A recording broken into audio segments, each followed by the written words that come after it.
in here? All right, go live for it. Are we live? The host. All right, we are live, boys. Finally, in the 10 a.m. hour, we are live with Morning Wood Radio and your guest host today, Jordan Wiseley. He's a four-time The Challenge, MTV The Challenge champion. Also, really nice guy, supported the Foreign United people.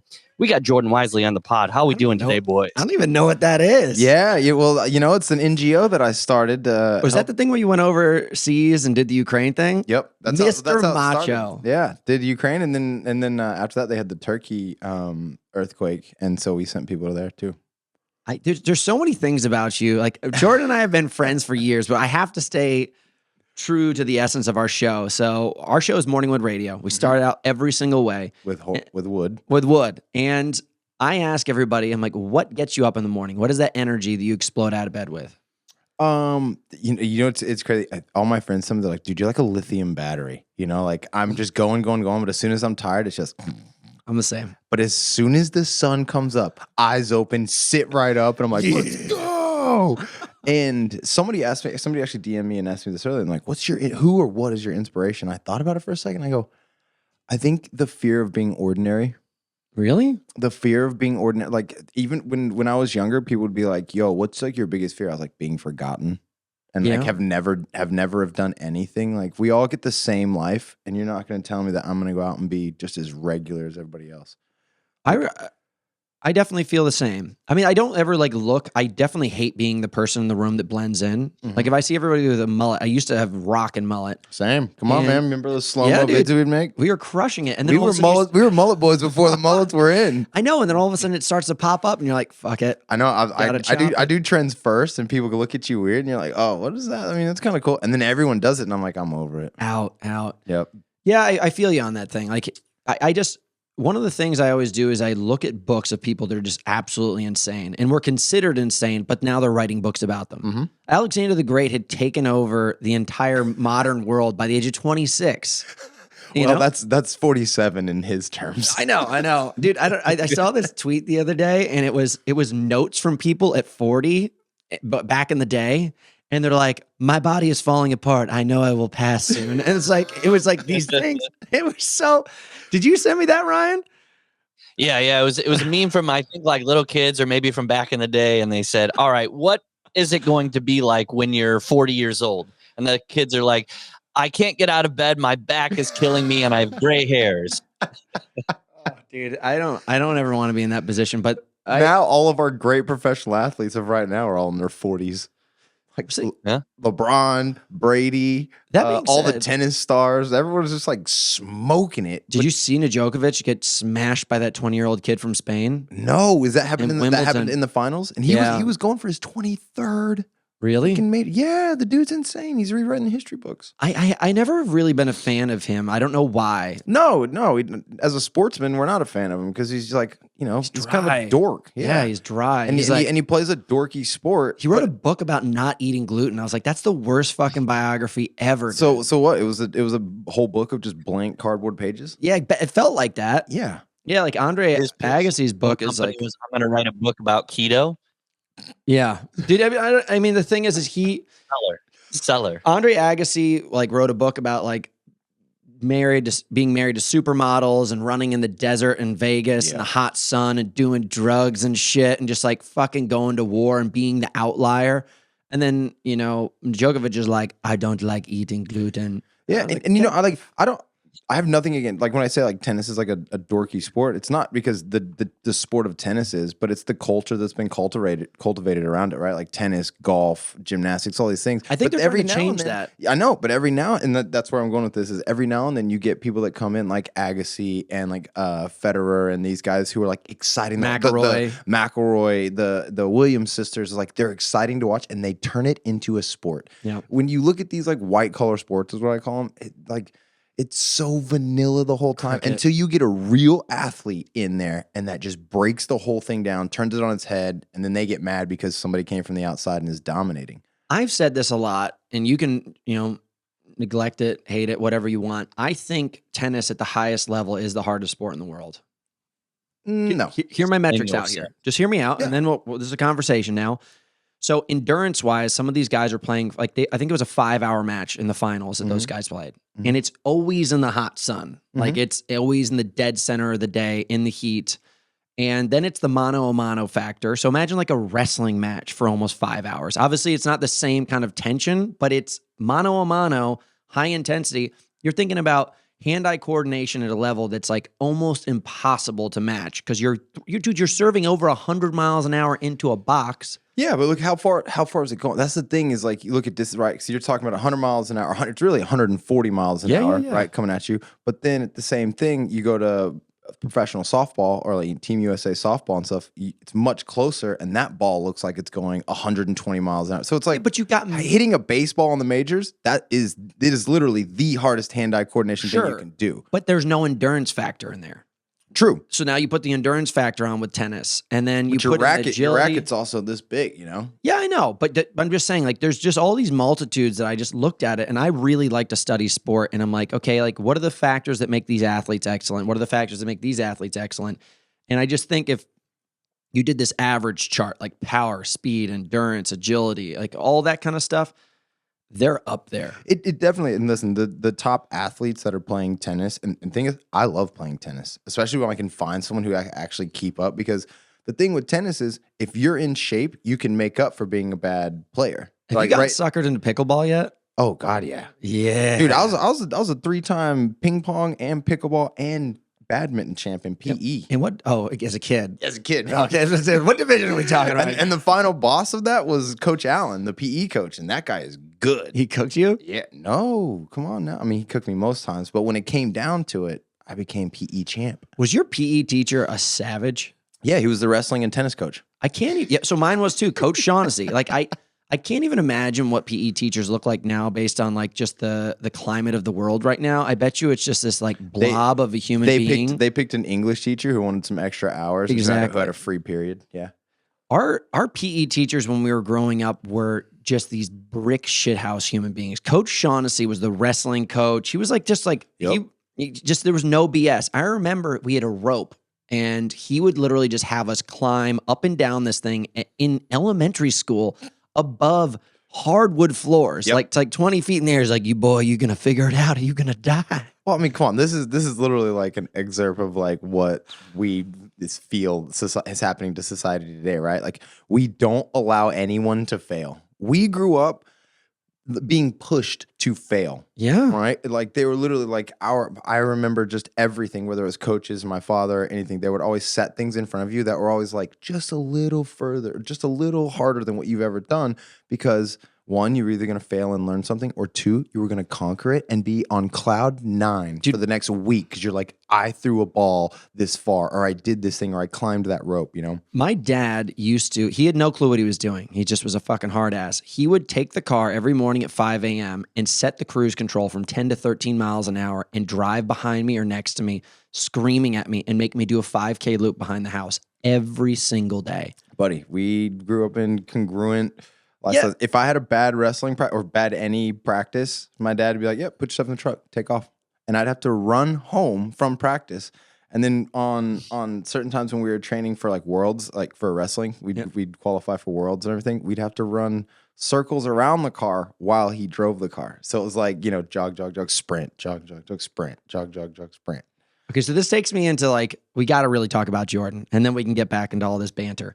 So, as you don't like to share your birthday, your birthplace, all these kind of things, based on the internet, it says you were born in 1990, September 15th. Allegedly. Could be. Yeah, I have no idea. Now, this is just a year. But this is like a watermark. It's not fully accurate. So we're just going to leave it there. Right. Potentially. Thing is, I have an issue with birthday. I hate being celebrated for something I didn't do. All right, and that's what birthdays are. All you did was show up. Your mom did all the work. Okay, but that's the birth. Being celebrated for being born is one thing. Being celebrated for making another year is the real accomplishment. Because it is because right now it looks like when I look around, I'm like, dude, I couldn't die. I couldn't just sit there and let myself die if I tried. The government and the community would not let me. They would literally force me to be on this program and force me to be on this, and they would force you to eat and they'd force you to live here, and I'd be like, you don't live a middle lane lifestyle, though. No. That's the accomplishment. I show up for people that are fucking pushing the limits. Like, I ain't calling you on your birthday birthday and giving you congratulations if you're just a moderate bitch. That's right. But you, and much of every single time I call you, and this is why we become such good friends, is every single time I call you, I'm like, what are you up to? I'm like, yeah, dude, I just got into being a race car driver and I'm about to go fuck shit up. I'm like, well, goddamn. Yeah. Like, let's talk about it. So yeah, man, you made it another year around the sun. Yep. And you're doing it better than most. That's the celebration. Like, fuck yeah, man. Thank you. Way to make it another lap. The celebration of life definitely, does it. But I have this thing on my birthday. I call my mom in the morning. I say, hey, Mom, thanks for that work. Thanks for that work you did at 3:44 in the morning. What a mom. On a Friday. Okay, so you were born in Oklahoma. Born in Oklahoma, yeah. It's a pretty defining state. Now, I was born in New York and then I moved to Connecticut. I don't often tell people I'm from Connecticut because it's the softest state. Now, if you had to take like a measurement system here and rank the states in levels of hardness, Oklahoma's probably got to be top 5. Definitely.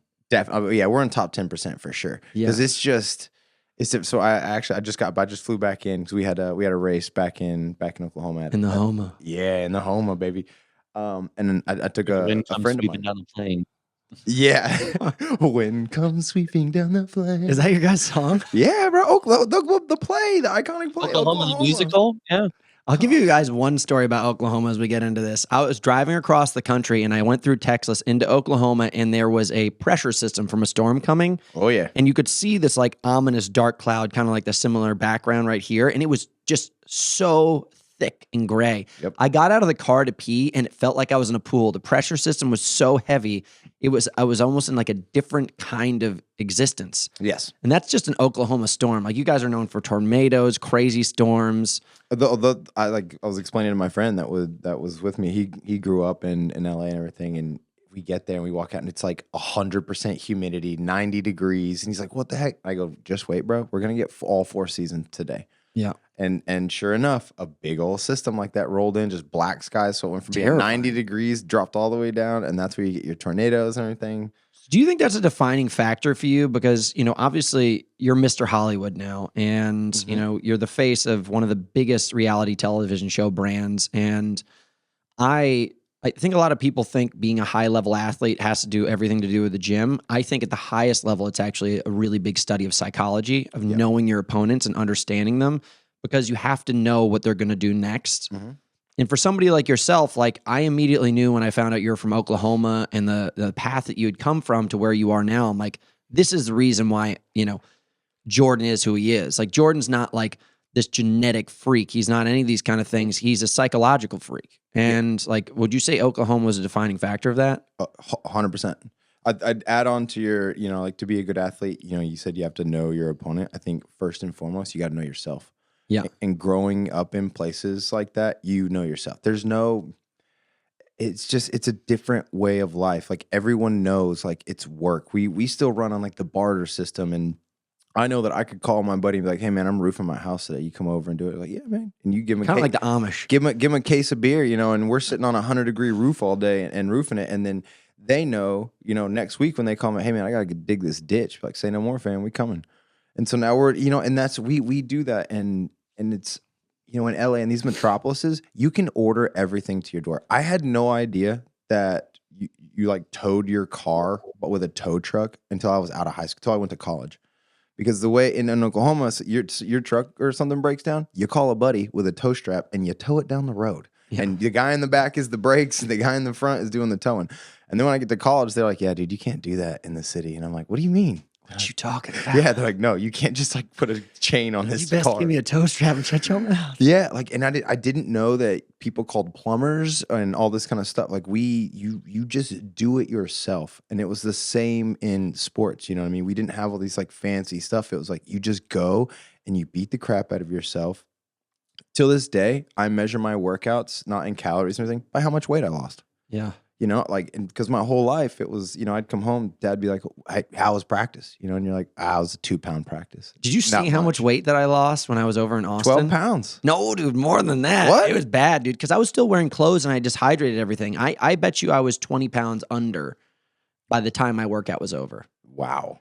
And I was running with Giardia, everything, shit in my pants. Sorry for the information, people, but I'm telling you, like, it was crazy. Yeah. It was the X factor I didn't even know about. You think 5 of those 20 were probably just like poopy pants? Doo-doo. And then 15? Doo-doo for sure. Yeah. Yeah, dude. Yeah, You know, doo-doo for the dude. You know, what's his name? John Wayne. They said they found 40 pounds of undigested shit in his body when he died. That You know makes that sense. distended belly kind of look that alcoholics and like, you know, just pork eaters get.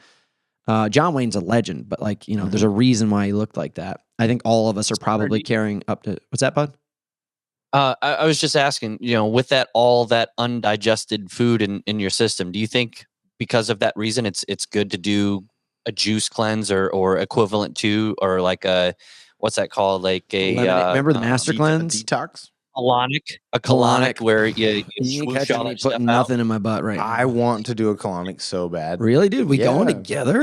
I 100%. Let's do this. Yeah. The boys. I want to get waxed back there too. No, T-Dog, I do agree. So like I'm a big pusher of like carnivore, like or carnivoristic diet, you know, like animal products, man. Like I love looking back at like where we came from and like trying to stay in touch with like our primal side, because for as much as we want to like think we're this like evolutionary madhouse thing, it's like, bro, we animals. It takes thousands, if not more than that, to adjust. Millions of years to get here. And this will be a tangent, but I'm telling you, the way we evolved to be Homo sapiens now was not on our own. I think people came to Earth, and I think that they, you know, Dude, have you seen all the stuff? Joe Rogan really dives into this a lot, and they have all these like authors that have found these subcultures that have, you know, all the hieroglyphic type shit. Oh yeah, that just show basically like a storyline through pictures of things that would have been impossible, and they're like, these are the influencing notes that brought us to the next generation. Tiny little thing, and if we want a tangent later, then we can. Okay, go read this book, Chariots of the Gods. Эрich von Däniken. Put that in the notes, right? Chariots of the Gods, and here's Chariots of the Gods. It's a nonfiction. Chariots. Yep, it's a nonfiction book. It came out in 1965, and it was this crazy thing because this guy talks about. He goes, okay, you look back in all of history, they all say the same thing. You look at the Bible, you look at you look at there's books that are older than the Bible that talk about religion, right? They all say the same thing, and they all describe the exact same stories. And if you look at it through all different places around the world, all at the same time. All around the world, and there was no way that they get the would messages know. across. Yep, there's no way. I mean, you're talking a whole different continents, and they all describe these same stories. Now, when you look at those stories in a different lens of like, oh, this God who came from the sun had things around his head, you know, and they always depict like a circle around their head with like things, and there's also a ton of hieroglyphs and stuff that depict like hoses and things coming off of these gods. Well, if you look at it in a different lens, what is that? That's an astronaut. Oh, really? That's an astronaut. It's a humanoid astronaut. And so the universe, they just found out, you know, we were thinking the universe was like 14 billion years old. No, it's actually more closer to like 23 billion years old. Right? So in all of this time, you mean to tell me we're the one planet that had the right recipe? No, when you start breaking all this down, this is literally like science and NASA and everybody's on this. When you break everything down, there's a possibility of a very conservative possibility that there are over 118,000 other Earth-like places. And you mean to tell me of all of them, we're the one that life developed on? Like, no shot. So a big part of my human existence is I know the day of reckoning is coming, and I'm looking for a mate at this point to create that super child. So when they do come, they're like, send the best warrior. They're like, send Hunter's son. So this is something like this, dude. I need to find my super mate, and they're just gonna be like, send the one. So this is my seed will be the one. The whole super mate thing. You know, earlier you were talking about like you're not, and I believe the same thing. I'm not some superhuman freak of an athlete. I try hard. Yeah, you try hard. You push yourself, and that's where you get there. Granted, you have great genetics, my man. Thanks, babe. I needed to hear that. That line is unbelievable. Exactly. I mean, he literally sucks his cheeks in all day, just clenching his jaw.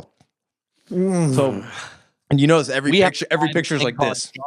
Size in order to get that jawline. Guys, understand that this right here is peak performance. Yeah. Yes. You know, it's not funny when the guy is actually in peak male performance. Isn't that meme's not funny when you're actually right. It's better when you're like Bert Kreischer and saying that. But like to your point, like I'm not a superhuman freak. I try hard. But you got the X factor, dude. Yeah, in my mind. And so like when I think about like having offspring or like finding a superhuman to like have a baby, like I'm not producing superhumans. I just want to raise good human beings. So I want to adopt all the kids. I want to get to a point where I'm so comfortable and financially set that I can adopt all the kids and just start live raising on the farm next to mine. We'll do it together. Considerate humans. That's what I want to do. Just the good, next Angelina Jolie of crop of The reality TV star. There you go. There you go. Oprah. Oprah's got a lot of. She's got entire orphanages. So I think it's. I've noticed a lot today in the climate of what's going on in the world. I'll have conversations with people. It doesn't matter if it's a man or a woman, and I'll just ask them about their ambitions, like of where they want to go. And it's often being dropped off, like wanting to have kids. And they're just like, I just don't know if the world needs any more children. And I was like, listen, if you're a good person, you have good values, and you have like good ambitions in life, it's on you to raise the next generation of people like that. Mm-hmm. Because trust me, there's a humongous chunk of people on this planet that don't have even the ability to think like that, and they're the ones who are having kids. Yeah. But to that, it's not that I'm not worried about like having more. That's the issue is I want to raise good children. And when you look at the United States now, in the United States, we're the greatest country in the world. We've got over 500,000 kids in foster care.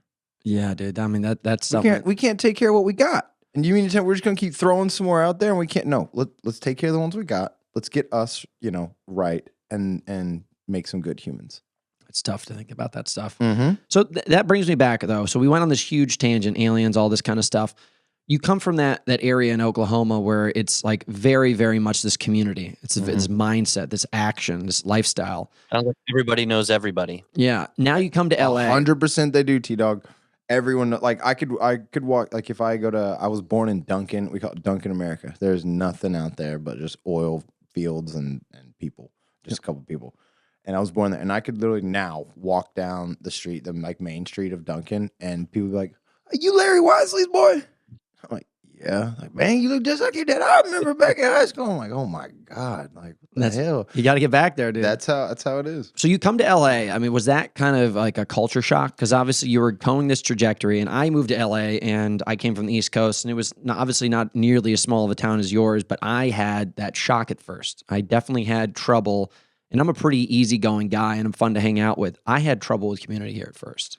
Oh yeah, so I went from Oklahoma. I moved to New York City. I moved to Manhattan. So the big old apple. The big old apple, and that was huge culture shock. So I got found in a bar, did the Real World, and then MTV immediately was like, "Hey, we want you to do this other show, right?" And that's how I got to the challenge. So I did all of that, but my whole life, I've always wanted to like act, make movies, be in movies, things like that. And so I just knew that I wanted to be out of Oklahoma. I didn't want to live on a gravel road forever. I love gravel road living, but I didn't want to live there forever. And I knew that you can go back to it. I can always go back. I just wanted to experience more and like see what was out there. And like, especially at the time where like, MTV and all these shows, and you see TRL and you're just like, what the what's going on back there, out the big windows, and it's New York, it's Times Square. I was like, I want to see it. So when I did the show, I was like, okay, I want to go explore and everything. So I asked the producers, like, what do I need to do to become an actor? So just so we don't, acting school. We don't skate over this because you're part of the dialogue here. What was that moment for you? Where did you get found? Found in a bar. So some friends and I had been out at the lake. And we come in Oklahoma? In Oklahoma, yeah, at a bar named Coach's in Bricktown. Who spotted you? So MTV was doing a casting call at that bar, but we didn't know anything about it. We just went to the bar and they were there. Just boys being boys. Dude. We were just at our table like doing a thing, and it was like a happy hour type situation. It wasn't like late at night or anything. Still daylight out, and they came over and they're like, "Hey, you guys seem fun. Like, you ever thought about doing reality television?" I'm like, no. So funny. They go to Oklahoma to scoop up talent. Yeah. Well, I mean, and on my Real World, we had a linebacker from Texas Tech, grew up his whole life in Texas. So, you know, it was like Texas, Oklahoma. Just so people know, what is Real World? The Real World is probably, it's the first reality, well, technically second. Cops is the first reality show ever. Love that show. Yeah, started in 1990. We got to get on there. And then, well, not the guys in Cops. As ride-alongs, yeah. And then in 91, MTV started The Real World. And this is the first like reality show as we know them today. And they brought 7 strangers from around the country to live together and basically just see how they get along. They obviously cast people, you know, they do personality tests and all this kind of stuff. And so they want to see like people that are going to clash, people that are going to get along. And the general, I've been, you know, throughout the years, I've become friends with the producers and production team. And I asked like, how do you guys do this? They go, generally, we try and find like 3 people on this side of the personality spectrum, 3 people on this side of the personality spectrum. And then we find like 1 in the middle. And it's usually the one person that's in the middle who goes crazy by the end of the show because and that was you. They're just trying to stay in their lane, and then like there's like crazy stuff happening. They're like, "What the fuck?" And then they just like break, and that's what you're watching. And yeah, that's what like once I learned that, I literally sat back. I was like, "Yeah, I was the normal one on my show." Like, and they wanted you to break. We had 3 people who were like on this side of they were just like, "I'm cool, and I don't really like have that much ambition, and I'd rather just kind of like lay in bed all day." And then on the other side, it was like this like crazy outgoing, like looking for like drama in any way possible. And I'm just in the middle, like, I mean, I do like this crazy stuff, but also I ain't sitting in bed all day. And so I was just in this weird pulling back and forth of like wanting to be crazy, but also wanting to be like laid back. And so you didn't go in there like swinging punches right from the start. You came in there with a mindset where you had to ride that middle ground. Yeah, and I know. What's the safest place to be? Because I'm not very good at being safe. I'm good at conquering. Nowadays, what's the safest place to be? That is like super PG, submissive. You know, like just. So you can't be a champion in these shows being a Titan anymore. Oh no, well that's why I'm me, because I am so okay with like this is who I am. I'm not going to change for you guys. You know, I get like mixed reviews on the challenge because a lot of people are like, Jordan's too rough, he's too hard, like the way he talks to people is like condescending and blah, blah, blah. He treats people like this. I go, hey, why are we there? I'm not there to be your friend. All right. Is it the people on the show or is it people who are fans? It's mostly fans. So when I first started doing the challenge, you know, I came in, I was 23 years old.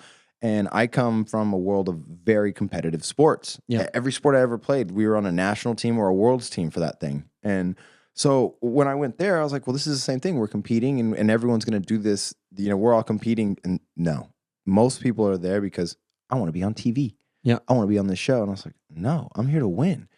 And people take that as like, oh, this guy's really tough. Like, I could be cracking jokes and stuff when we're talking about stuff. And then as soon as that whistle blows or the horn goes off to start, I'm going to talk to you in a certain way of like, we need to get this done. So I'm not going to sugarcoat it and add 5 more words to make you feel good. I'm going to say, do your fucking job. Yeah. And I'm going to do mine. And I expect you to come at me that way if I'm not doing my job. This is why I got out of team sports, by the way. I always had such a hard time conveying to people like, hey, like you have a job, I have a job. Like 1 + 1 = 2. That's scoring points. Mm-hmm. Do your fucking job. Like, and I quit because of lacrosse. I remember these guys would just like, I'd throw the ball and then they wouldn't catch it. Like, we all have sticks, like fucking do your job. And next thing you know, I ended up in this position where all of a sudden that mindset and that approach just kept on getting me in trouble. And yeah, because they're like, oh, you know, I think the general, I bet the number one thing you'd hear is like, oh, you have an attitude problem. Yeah. Yeah. Oh, that's the number one. And I'd be like, no, I think you guys just have an effort problem. Yeah. Yeah.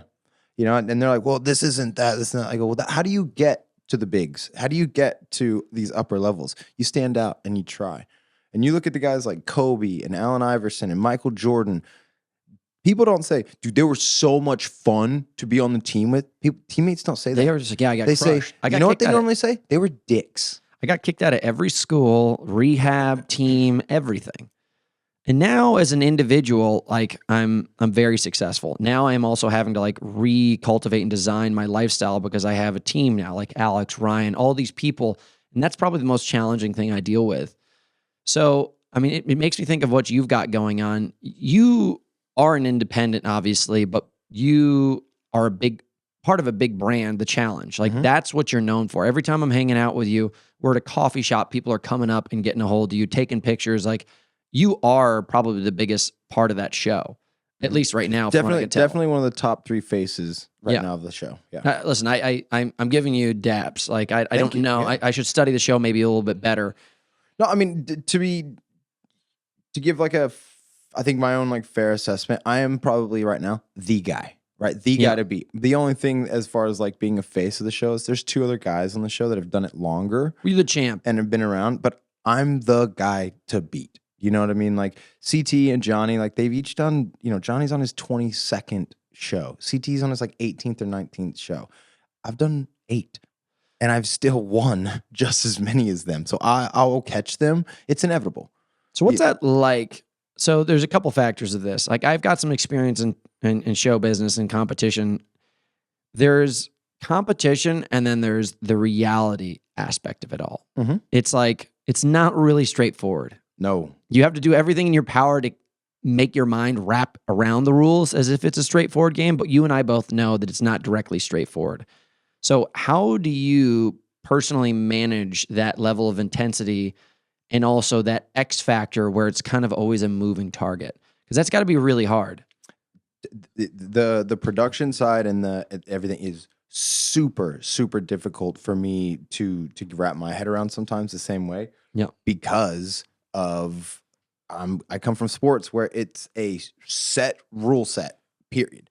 Where on the challenge, we show up, it's different, and it's a made up thing every time, and the rules are like kind of fluid, and I'm like, no, they're not fluid. So I'm actually known for, I'm very tough on the segment producers and the referees of the challenge, because even if it hurts me, I will literally give people points when we're playing games and stuff, because I'm like, no, it's fair, they got that point. And they're like, well, it's kind of, no, this is how it is, and I want it to be so structured. And when it's television and production, it gets hard, right? Because we have over 250 people on set every day. Like, it's a massive thing. So it's not just like, hey, play this sport and be done. So it's super tough. I have to disengage, sometimes with things. Literally, my mom even knows before I leave for a challenge, she'll call me like the day or 2 before and be like, hey, just wanted to like say our goodbyes now because I know you're going to flip a switch when you're there. Yeah. And I'm like, yeah, when we're in the house and everything, people are like, I miss my family. I miss my dog. I miss my boyfriend or girlfriend. Who gives a shit? I don't give a fuck. I don't even call them half the time because I don't want to sit here and do this whole I miss you thing. I'm at work. I'm doing something right now. When I get back, we're going to enjoy our time together, but I'm here for a reason. I'm here to be great. And even if I get beat, I will do it in such a great way that you will all remember it. Yeah, my family and like the girls that I've dated have always had a really hard time with that. Like, hey, like, you remember when you met me, you knew who I was when you met me. And then they build up this fantasy in their head. And my family's known me forever. Like, I was born into it. It took them until I was like around 27 or 28 to accept the fact that like, Hunter's not going to come home on certain holidays. Hunter's not going to eat what we eat when we serve food at the table. Hunter is not going to drink booze tonight because he's going to wake up in the morning and train. And I'm going to miss the first half of the day's activities because I'm out there training. And it took such a long time for them to accept that. And I had a really hard time with it. I was gonna say, what was it like for you mentally whenever it does something? It, like, even though they're little jabs, and even though you know them, you've known them, you've grown up with your brothers and sisters and your family, you get there and like you're about to sit down to dinner or something, like, oh, Hunter, you eating this? Or, oh yeah, you're not eating. You're about to go for a workout. Today. Yeah. You're about to go for like, oh yeah, going for your 3rd workout. I was like, no, like, this is what I do. I'm sorry that you guys don't have this in you, but it's like, it's weird that even the closest people to you, they're just like, it was really tough. What are you doing? It was really tough at first. And I had to have this conversation with my mom just recently. Like, I was home before the 4th of July, and I was like, guys, I'm here now. And the day I leave, I'm leaving. So you guys need to respect me. Otherwise, you're not going to see me. Yeah. That's just it. Like, why are you putting so much emphasis on the 4th of July? You have me right now. Like, I don't give a shit about the 4th of July. I've seen fireworks so many times. Yep. Focus on the time that we have right now. Learn to respect that, and you're going to enjoy this a lot more. And I had to say that to my mom, and it was interesting. Like, she heard me for the first time in a long time.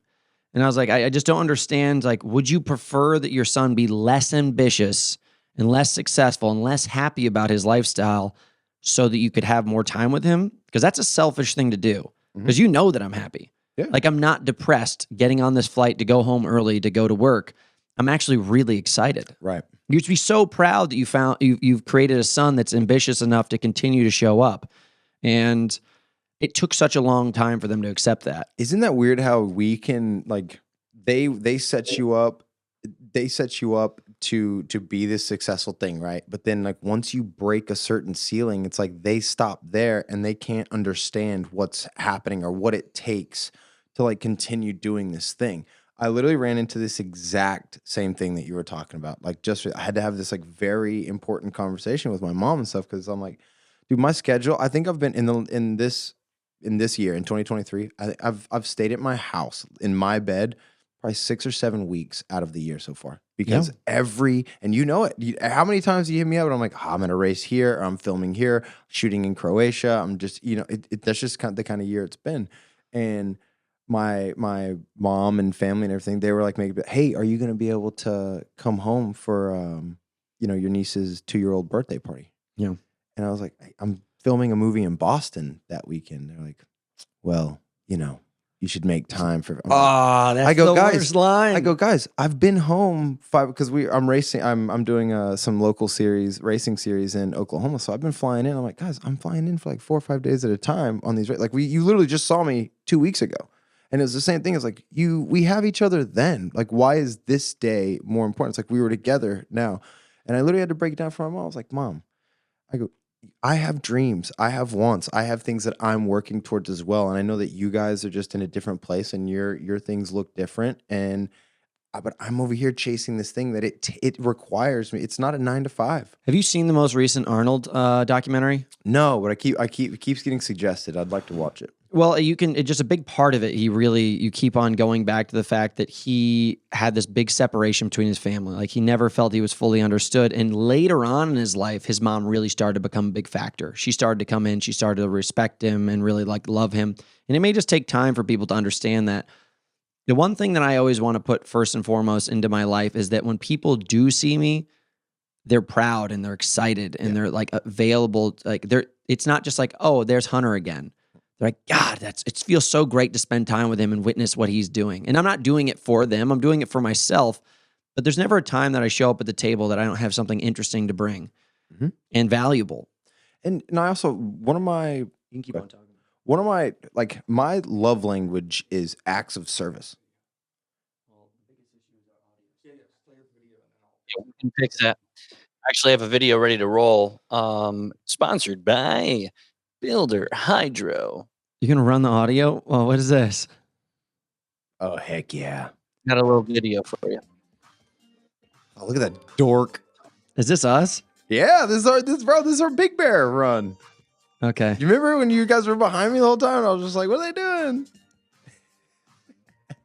That was a great day. So much fun, dude. So much fun. Oh my God, poor Kyle. Yeah, dude. I felt so I'm not going to lie. Kyle, I think, is probably going to be the most ready for this event of anybody. For Starvation? Yeah. What's that? Sweating? Look at that. Okay, I've gone through. Hey, guys, anybody who's on the show who's watching this right now, can you guys comment and see if you guys still have the echo? We had to readjust things, and that's why we just played that little video, and we're sorry that it wasn't going so well. Sorry for the pause, dude. No. We're still like becoming more professional about this thing. Yeah, we're back. I was just going to get right back to the notes. So basically, we understand where you came from and like what you're doing now. I think it's always really important to kind of go back and try to understand how it started for somebody. And one of the big people you always talk about is your dad. Mm-hmm. And, a lot of dads in our position are full of just like piss and vinegar. And, it's very hard to be a part of when it's happening. And then you have this immense level of respect for it later. Yeah. It's my father is always such a conversation because I tell people he was an amazing coach. Yeah. Buddy, he turned me into a machine. And like I said, earlier we were talking about if I had a bad practice or something, I'd have to like run home. Yeah. It's 5 or 6 miles home. And this isn't like high school Jordan. This is sort of like elementary and middle school Jordan. Yeah. I'd be 10 Get your shit together, 10 boy. years old. He'd be like, "No, you dicking off all class. You're goofing off, all practice, whatever. No, go ahead, put your gear in the truck. You can start running." Yeah. And he follows you on.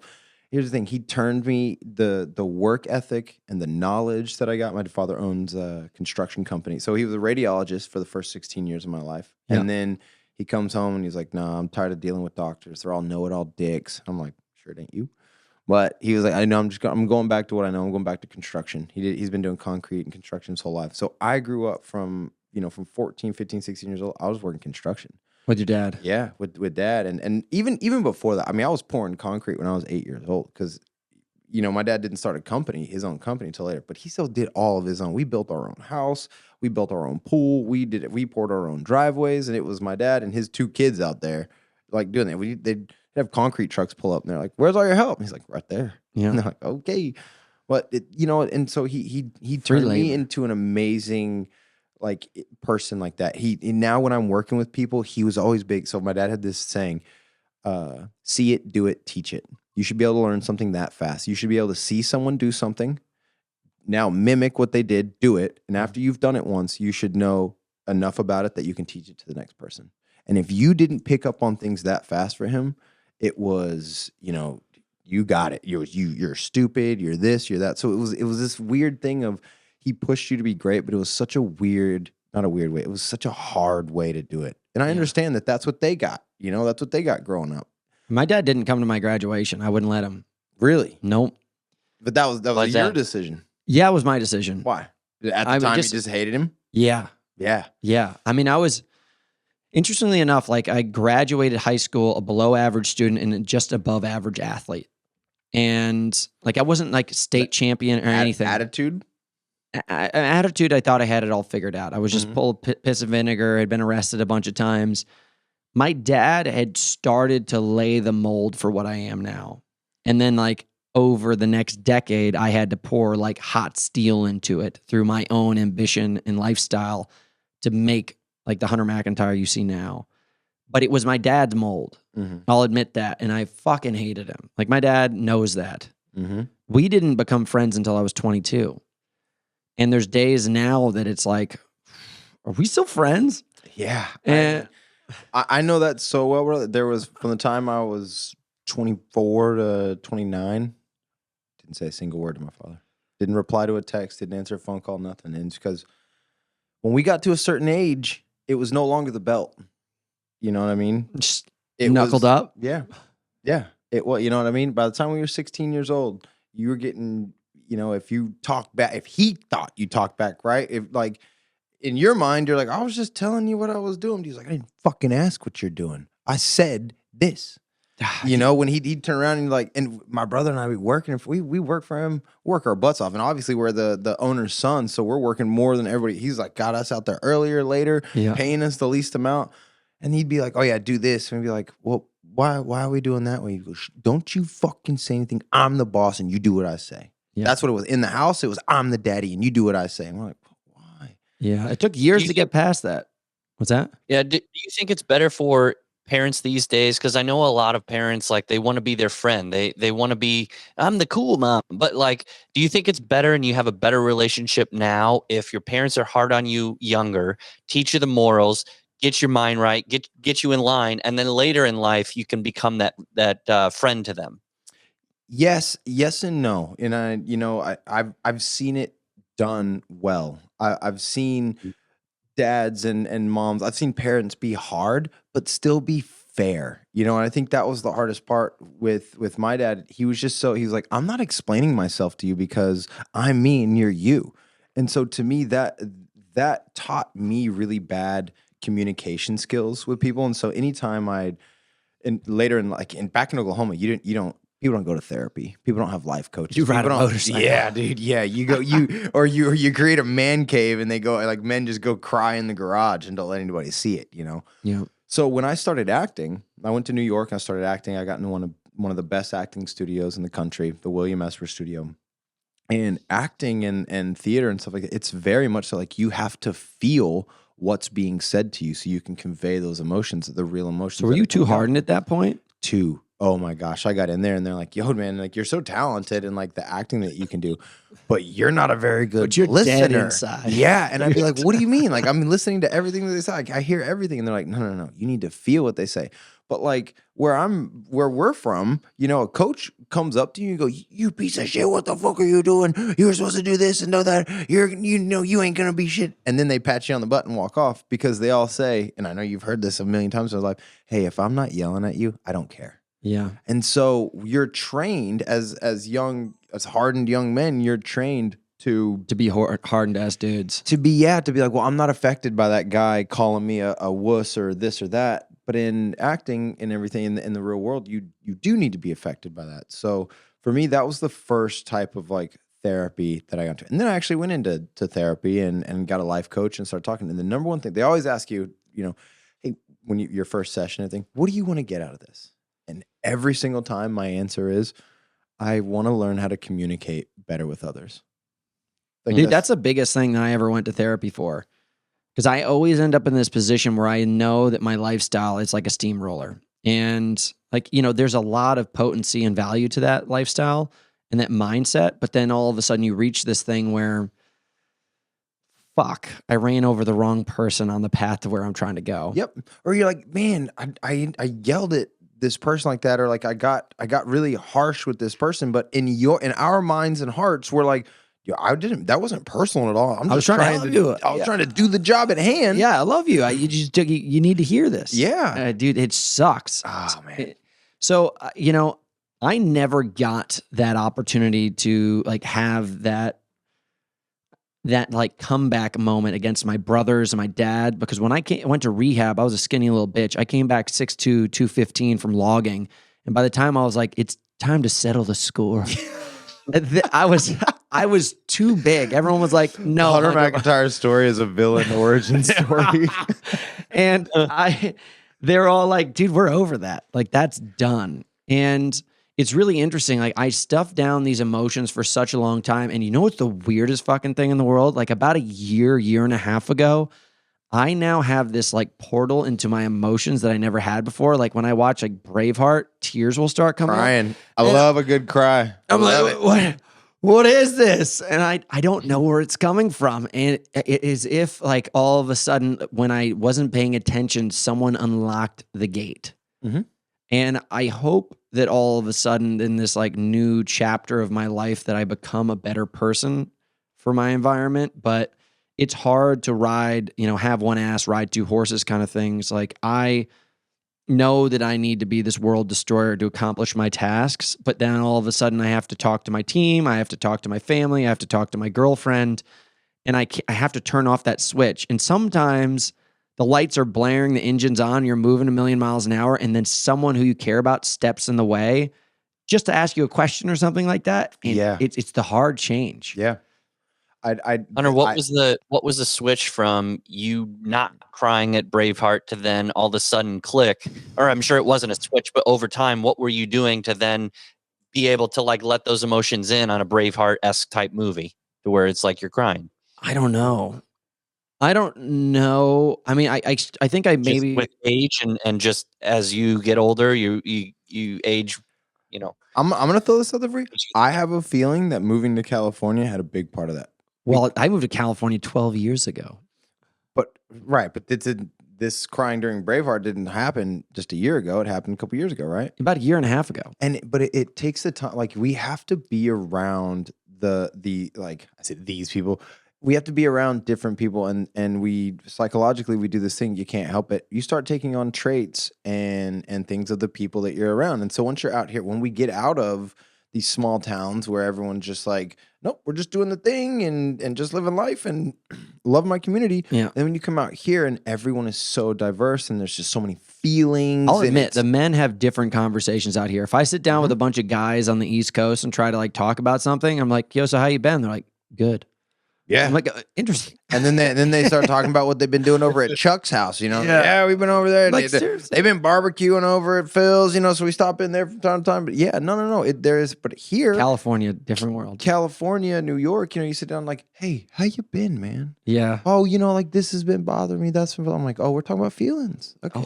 Oh, I can't do that in Oklahoma now. Yeah. And I would imagine that does play a role in like what you're doing, because we're seeing that it's okay to talk like that. Whereas when I'm in Oklahoma, nobody talks like that. And anytime you know, they're like, how you doing? You're like, they go, how you doing? You're like, you know, I'm not feeling my best today. But this is like, oh, shut up, pussy. Here's what we're doing. Yeah, we're going over to the bikes over here. And you're like, what? So let's just say we fast forward and now you're in the heat of the moment. You're a 4-time challenge champion. You are this star-studded man in television, production, competition. You're a very multifaceted man. Thank you. The one thing that like really interested me about you is because somehow I got brought into the environment of the challenge about a couple of years ago. Like you and I somehow got introduced. Paulie got introduced to me. A bunch of the cast started just kind of coming into my world. I don't really know what the kickoff. Well, you're no stranger to reality television as well, my friend. Dangerous shark. I'm a dangerous shark when I'm in your pond. Watch out. But you know, we came in together, and the thing that was most interesting about you is I met all these other people, made connections, all interesting, competitive, fun people. But then there was this next level with you where when the camera was done and the season was done, like, you know, filming, airing, so on and so forth, you still were doing shit in the real world. Like really, really hard level. And I think that's the difference between, like, I always say this, like there's like YouTubers, reality television stars, and then there's athletes. Mm-hmm. You're an athlete in the reality television show world. I definitely feel that way. And that's how I categorize myself too. Like when people are like, oh, like, what do you do? Like, what do you do for a living? I'm like, I don't know ever how to answer, because I'm like, I do everything. Yeah, you fucking do it well too. I don't want to say I'm a reality TV star, because I truly, it is mindset for me. When I'm on the challenge, I'm not there to do a show. I'm there to compete.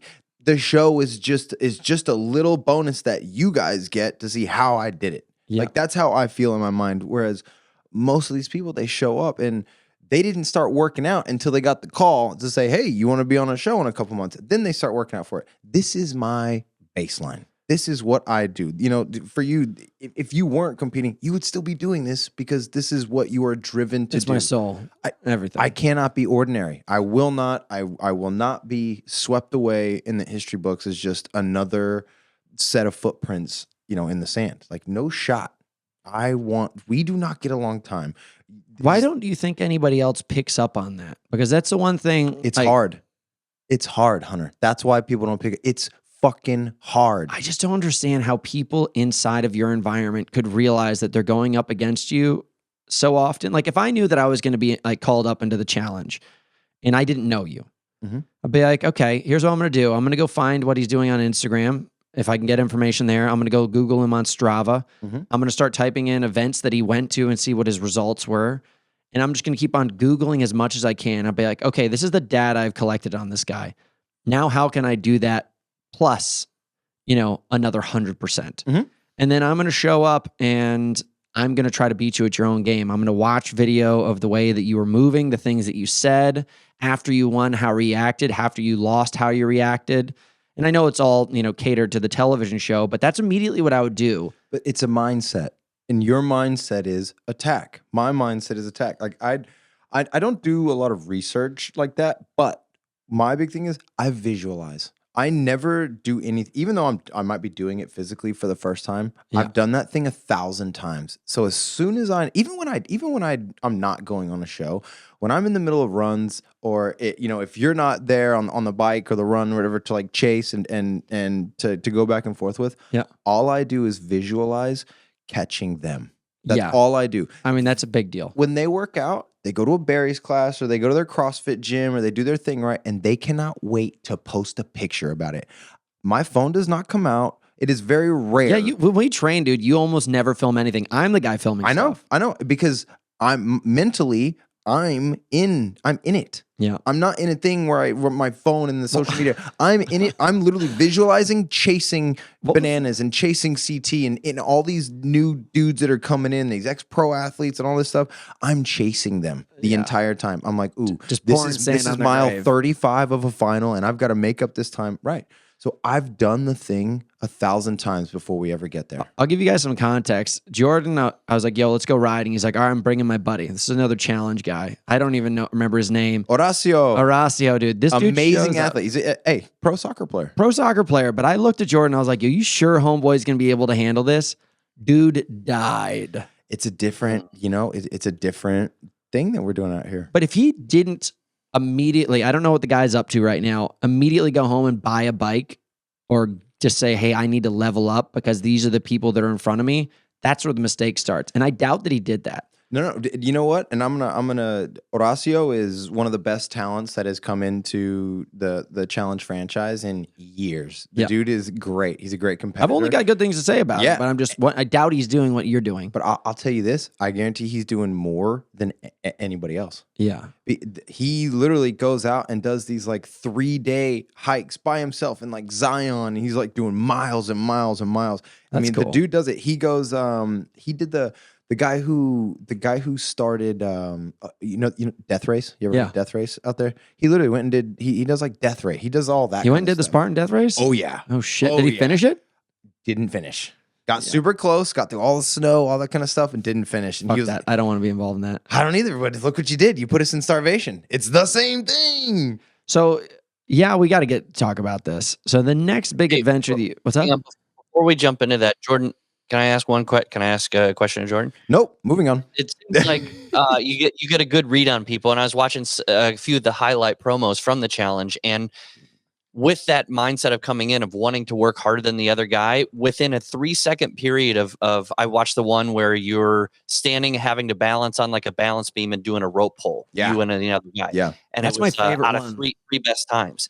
Yeah. And so within like 3 seconds, you realize you picked up on when this guy would pull forward or when he would move his hands a certain way, you're like, he's gonna do a big pull, and then I release and pull him. Then he did it again. So with that competitive mindset advantage, it looks like that guy or maybe a few others looked to be more like, hey, I want to do good on the show and I want to look cool for the show. And you came in it like, okay, how is the best way to beat this guy? So how do you get such a quick read on these people when you're in a head-to-head, one-on-one competition like that, where like, I know he moves his hands, I'm gonna get him. How do you make the jump that quick on reading people? The challenge is the MTV thing. Yeah, and but it's that comes from literally a lifetime of being at the highest level of competitive sports.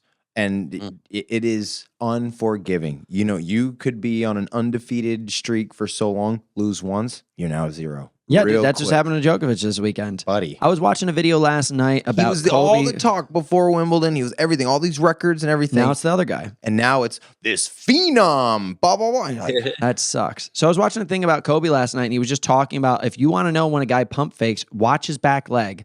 I love this talk. Yeah, you pump fake, you cannot shoot with a leg split. You have to shoot with your legs next to each other. So if you watch that, immediately know he's pump faking you. He's driving, baby. Like an average person's not going to notice that. The same way if someone's going to punch you, you watch the hips load up, things like that. Like you should know, I can't punch you square because then I just have to go like this with my arm. Like, so if someone's hips start to turn, you're in a bar fight, know you're about to get fucking hit. This is, so T-Dog, growing up in Oklahoma and Hunter, you know how this is being in like small towns. We got in a lot of fights.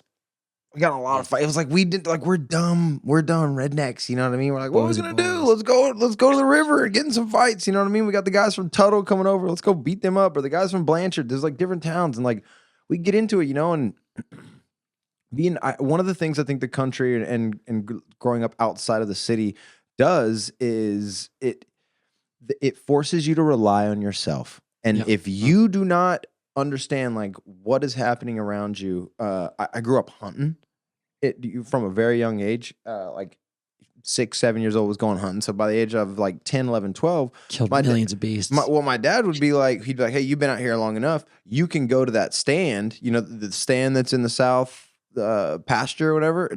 half a mile or a mile walk that way. I'm 10 years old walking through the woods. It's still dark in the morning, got a gun and everything. And you start hearing sounds, and fear fabricates the mind, buddy. And so I would be you're just in these scary situations where you have to count on yourself, and you're wondering, like, can I find my way back? Am I about to get lost? Like, do I really know how to get to this southern pasture? Like, I don't know. So there are a lot of times where you're counting on yourself, and you're really having to pay attention to your surroundings and your environment. Obviously in sports, you have to do that, but it's just when you're doing that in real life, it like your adrenaline is way up there, right? And so I think all of those things kind of culminate into, I call it making game time decisions, right? You're doing it very fast, and I'm looking for any little thing to give it away. And specific to the challenge, this is something to be good at the challenge, you need to have, I call it an engineering mindset, because when we pull up, this isn't a sport where you're doing the same thing over and over with the same rule set. You pull up, it's a different game. You've never seen it before, and you don't get any practices, and you don't get any retries. So you need to be able to look at this thing, and we'll come in and it'll be a contraption. Maybe it's like a crane hanging something over water. And I will start looking at this thing and start breaking down, like, okay, those pulleys are going over here with this beam. Okay, so we're going to need to do this, and this. Before they ever tell me what the game is, I've already figured it out. And it's a visualization thing you're saying earlier. You have to visualize it. You have to visualize yourself doing it. I can make movies in my fucking head. Oh, buddy, I do. I literally do. The hardest part for me is writing them down before a new movie starts. Yeah. That's the hard part. So we got to talk about this. That rope pulling thing brings up a good factor. I put this in the notes. You obviously had a huge injury with your hand. And like, that's one of these kind of things where if I met somebody, the average person, they would now all of a sudden like, I'm done with sports now. That didn't define you. So I was born with one hand. Yeah. And my dad was an amazing athlete. Yeah. All-American wrestler, multi-time state champion football, wrestler, and all of that kind of stuff, right? Yeah. And I was the oldest, or I am the oldest. And when I was born, my dad revealed to me, he's like, the way he tells it, he's like, you're in the operating room or the delivery room, and the doctor, you're just waiting for the doctor to say everything's okay. Yeah. And he goes, and the doctor turned and he said, everything's okay, but he's missing his left hand. And my dad said, he went in while they were cleaning my mom up. He went into the next room, the next OR. Nope, it was an empty room. And he said he just laid down on the bed and just thought for a moment, because in his mind, the whole time during pregnancy, he's like, oh, my son, he's going to come out. We're going to be playing sports. And we're going to do all this stuff. And then in that split second, you're like, oh, he doesn't have a thing that you need to do that. So he automatically was like, well, we're not going to be able to do these things. And then he said he sat up, and after about 10 minutes, and he goes, no, we're raising him the exact same way. So I don't know what it would be like to have one hand. I don't know what that is. So this is what I know. And I just know, do as hard as you can this way. And people always ask me, and used to get written about in like newspapers and magazines for high school and college and stuff. And they'd all like, all these reporters that were doing these interviews, they'd all ask the same question at some point. And they go, how good do you think you'd be if you had two hands? And you know what I say? I would probably be a lazy piece of shit. Be like just everybody else. Everything would come so easy. If I had the same abilities that I had, but I had two hands, everything would have come so easy that I wouldn't have tried, that I wouldn't have needed to try. But instead, I was always looked at the coaches, like like baseball is my thing. Baseball, you definitely need two hands, right? Yeah. I'd walk on, and they'd kind of see me like doing my glove switch, and probably like, yeah, this ain't going to work out. And I immediately have to be not the same as everybody. No. I have to be better. Yep. I have to be better. I can't. And so when I went to the challenge, my very first one there, and everyone's like, bro, why you're a try-hard. You're a try-hard. And it goes, no, my entire life I've been looked at as the underdog before I ever do anything, simply because of the way I look. I go, so I'm out here. I have to be better than you for people to consider us good, because no matter what, you've always got something on me. You can always say, oh yeah, you're a gimp motherfucker, or you're a disabled. How yeah, enjoy being disabled. Oh yeah, you jerk off with that hand. It's like, all right, is that that's what we're doing? All right, enjoy second place. It's a mindset thing. I mean, that's it then. I mean, like you answered the question. The mindset thing is the biggest factor. I tell everybody this, like, if you look at me, I've got some good things going on for me, but it's eventually at the highest level of most things, we're all pretty much the same. It's the mindset. Yeah. And don't get me wrong, I meet people all the time who are far better athletes than I am. Yeah. But I smash them because they don't know how, and I always say, they don't know how to suffer. You Yeah. got to know how to suffer. And nowadays, in sports, in life, society does not let you suffer. They're like, no, Do you mean no. What are you mentally doing? and physically? 100%.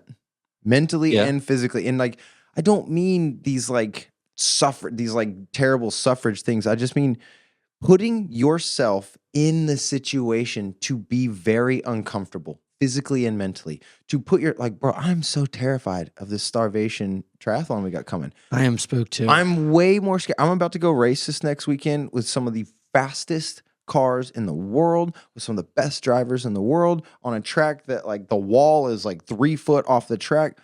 All I can think about is the way we're going to be feeling in Starvation. And I'm just like, sheesh. So if anybody, like, we've been talking about the Starvation Triathlon a lot, but so a couple weeks ago, maybe 2 months ago, we were just like, hey, there's this triathlon that Kyle signed up for. And I just started calling everybody. And Jordan and I ride bikes about 2-3 times a month. And I basically just told Jordan, I was like, what's the point of doing all these triathlons? They're always just like, you're doing like an Olympic or a half Ironman. Like, why don't you grow a pair of balls and do a full Ironman with me? That's what he said. Yeah. And like, what's the point of doing half of anything? So then we decided to, like, you know, if we're going to start this thing, we might as well start at the very top. The Starvation Triathlon is mile for mile considered the hardest triathlon in the world. And we had the guy who was the founder of it, the 𝗟𝗏𝗏𝗏, on last week. And, you know, he was explaining to us. James. He's a savage.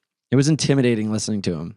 It was one of those kind of things where I was just like, he was talking to me and I was like, fuck, I got to try harder.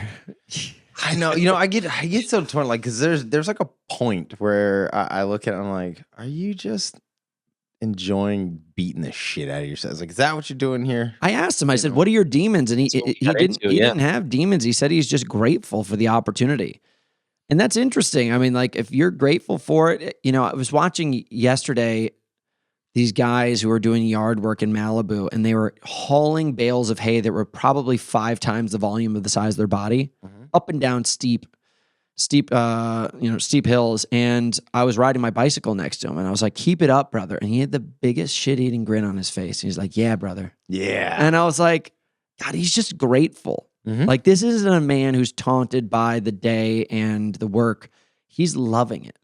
And that's a man that's never going to really work a day in his life because he's valuing the time that he has, the opportunity that he has. Fucking A, dude, I don't know if I'd be able to smile in the same position. And same thing with the 𝗟𝗏𝗏𝗏. I don't know if I'd smile in his position. But my fucking Have you ever shoes, baled hay? No. Yes. But he has. Like on a farm and stuff? We used to I've done go. it one time, one afternoon, and it was god awful. And get props to itchy? everyone that can do it. Like, I could get used to it, but it's fucking hard. Like, so we used to go, my dad used to send us off to Walters, Oklahoma, even smaller than Duncan. And more hay there. We'd have to go do harvest. Oh, no, yeah. There was way more hay there. We'd have to go do harvest. And for anybody who doesn't know how harvest goes, there's a combine, you know, there's a tractor that goes through and it cuts all this stuff up and it bales and it shits out a bale of hay, whatever you want, round or square, whatever you want at the end. And when they're square bales, you then follow that combine with a truck and a trailer. It's got a flatbed trailer on it. There's somebody or there's 2 people standing on the trailer, and then there are people walking beside the trailer. And you are just constantly moving the whole day. And you're just at a constant walk. You grab the hay bale, you throw it up. You walk to the next one, you grab it, and you throw it up. And you're doing it all fucking day. That's and it's all hot core and thighs. as fuck. It's hot. You're getting paid, 47 cents a bale, to throw it up there. And also, to your point, T-Dog, it's itchy and everything. So everyone's like, oh, yeah, just wear like bathing suit and no, you're in boots, jeans, You gotta be a jeans. long sleeve shirt. Dude, when I was logging, gloves. same thing. Yeah. We were thick-ass Carhartts, chaps on top, boots, hard leather boots, and wool socks, even in the dead of summer. Yeah. And we're at altitude, and it's 90 degrees out there, and I just was like, at that point, it felt like a swimsuit to me because I just grew so used to it. And if you had anything less on, you'd just be destroyed by the planet around you. Those were also like those times where they're big like aha moments for me because it lets me know we can adapt to anything. Yeah. You know, like I couldn't, like right now, if I were to show up and do a harvest, like I could get through it, but not like I used to. And that's just because I'm now acclimated to California and like what we're doing here. But we can acclimate to anything. And so I just remember that all the time. Like, hey, something's hard now. It will get easier. If you consistently do it, it will get easier. I promise. Anything. Kyle just buried me in Texas. Destroyed me because he's just used to the heat. I mean, he's yeah. also in really good shape right now, but he was like a torpedo. Like he just was this indestructible force just cutting through the water. And we were out there biking and running. And I was like, what the fuck? Like I'm in this little easy bake oven, like help, please. And no, it gets hard. You know, like we do a lot of miles here. Like when you and I are on it, we're both up there at like 18 to 20 hours a week. Yep. And I would go back to, I'd be visiting Oklahoma and I'd go for like a 10 or 12K run and I will sweat out twice as much on that 10K run as opposed to a 20K run, here. Yeah. And it's heavier, it's harder. It feels like you're trying to breathe underwater. Soul sucking. It is. And then you really start to think, you're like, am I this out of shape? You're like, oh no. It's the environment I'm in. Yeah, dude. So that's like a big factor of this. So let's break down like expectations and understandings for this race. Dude, I'm so excited because you and I have not talked strategy at all for this. Just talk shit. That's all. So I really want to get. We talk a lot of shit to each other. I really want to get this strategy figured out and what we're gonna do. All right, fine. Do you want to go first and tell me what you think is gonna happen? Okay. Here's what I think. All right. Okay. All right. We're gonna swim. Okay.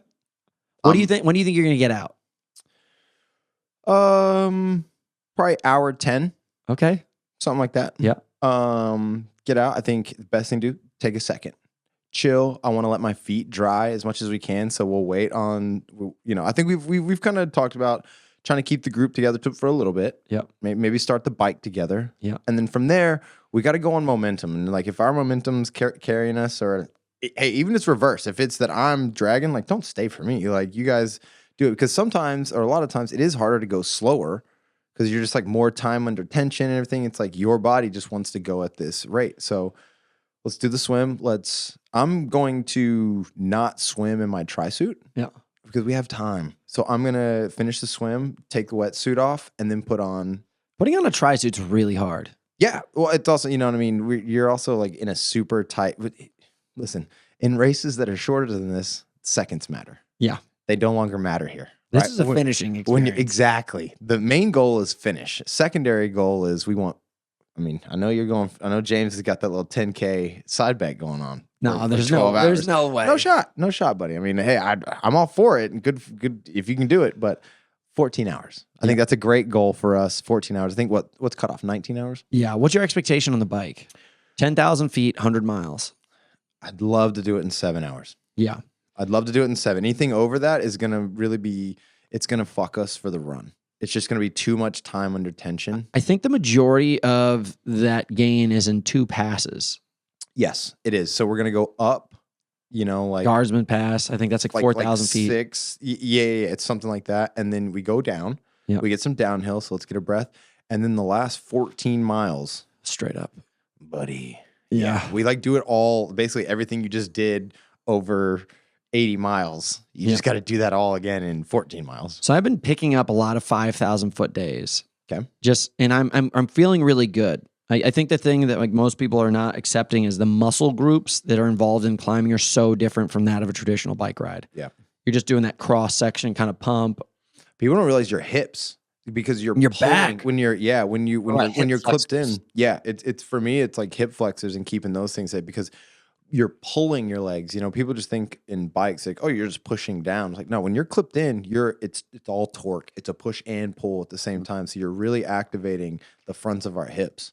So I think those are going to be, and those are smaller muscles. Yeah, dude, they're dirty. So now we're on to the run. Okay. Well, 20, we're going to, no. We got strategy during the bike though, because we ain't just doing 7 hours straight through. 15 miles an hour. So yeah. So, but fueling is going to be, this is going to be our most important thing is being fueled correctly, because I think the thing that will I don't think shape will be the thing that takes any of us out. It'll be cramping, electrolytes got to be big, or pain of some sort. Yeah. As far as like stress fractures or something like that. I don't mean pain, just like pride. Yeah. Right. So to mitigate that, we finish the swim, take on some food. Yep. Take on some food, get some liquid in, or get some electrolytes going. Start the bike. I think on the bike, every 2 hours, literally stop and take on food. I'm doing gels every 30 minutes. I'm going to do and sodium. I'm doing a bottle an hour. Okay. Of Jack. I'm not going to feel any of it. So I'm going to do a bottle of fluids an hour, but every 2 hours, I think, stop, get off the bike for a second. I got to tell you something real quick. Uh-huh. I read this really amazing thing about this engineer who was on the Titanic, and when the boat was sinking, He was in the liquor locker. yeah, he was drinking a ton of booze, and he survived. Getting drunk, yeah, it kept him warm in the water. That could be you. Yeah. I don't feel anything. I just do the whole thing drunk. It's just a bike ride, you damn pussy. Just pedal 1 foot in front of the other. I think the food is a huge factor. Sodium was a thing I think that took me out. Salt pills, baby. Yeah. We're gonna need salt pills on us. I got BOA, I got salt pills, I'm doing gels every 30 minutes, and I think every 90 minutes to 2 hours, I got to have something solid. No, that's what I'm saying. I'm gonna say 2 hours right now, but I know that's going to change. It might be 90 minutes, might be 2 hours, but get off the bike. And because that is the rule as well. Like if you're using your pit crew, you have to like pull off and be off of the trail. I know you don't read the rules or anything, so I'm telling you now. That's how What happens? you can't just take a bottle from like your crew. You can't pull up, and it's not like the Tour de France where you can like take fluid and stuff out of the car window. You have to get it at certain spots? No, not at certain spots. You just have to pull off the road. Oh, really? And then they can hand it to you? Because it's not a closed course. I know you haven't read anything. It's not a closed course. I like to use my imagination. So traffic will be there. Will be Spaceship traffic. will come down. And so I'm imagining they're not going to let you take on nutrition and do pit crew things on course because there will literally be traffic. So you'll be like next to a car on the road. Yeah. So pull off, get off the bike. I think it's going to be huge to like put your, just get off our feet for a sec, take on some actual food, and then refill our bottles. And then, or swap out bottles for full bottles, and then get back on the bike. So I'm expecting. Builder's got all new bright pink bottles that say "Stay Thirsty" coming in on the 27th. And we're all using them, right? Yeah, all right, buddy. I'm gonna need 4 of those so I can be swapping them out. Dude, they're gonna be filled with all the nicest shit. Yeah. Oh, I got my builder. I got my hydro ready to go. Very nice. So we're gonna fuel every 90 minutes to 2 hours, right? And then for the last 14 miles, from mile 86 to 100, you cannot take nutrition from your pit crew cannot go with you. So I'm assuming that we're going to drop down to 7 miles an hour. That's going to be like a 2-hour section, 90-minute section. I think that will be, yes, a 2 hour. I think that last section will be 2 hours. It's a ton of climbing, and then we get the last 4 miles of it are downhill. Yeah. So we'll get to go downhill into T2. But you cannot. So you guys need, I was going to say, you guys need like a pinpoint. If you can't take on any, stop and take fuel from your pit crew, you need to have like a, no more, after a certain point, we got to stop here. Like, even if we, then that's still mile feel 86. Stop before. Yep. That'll be mile marker 86 that we stop.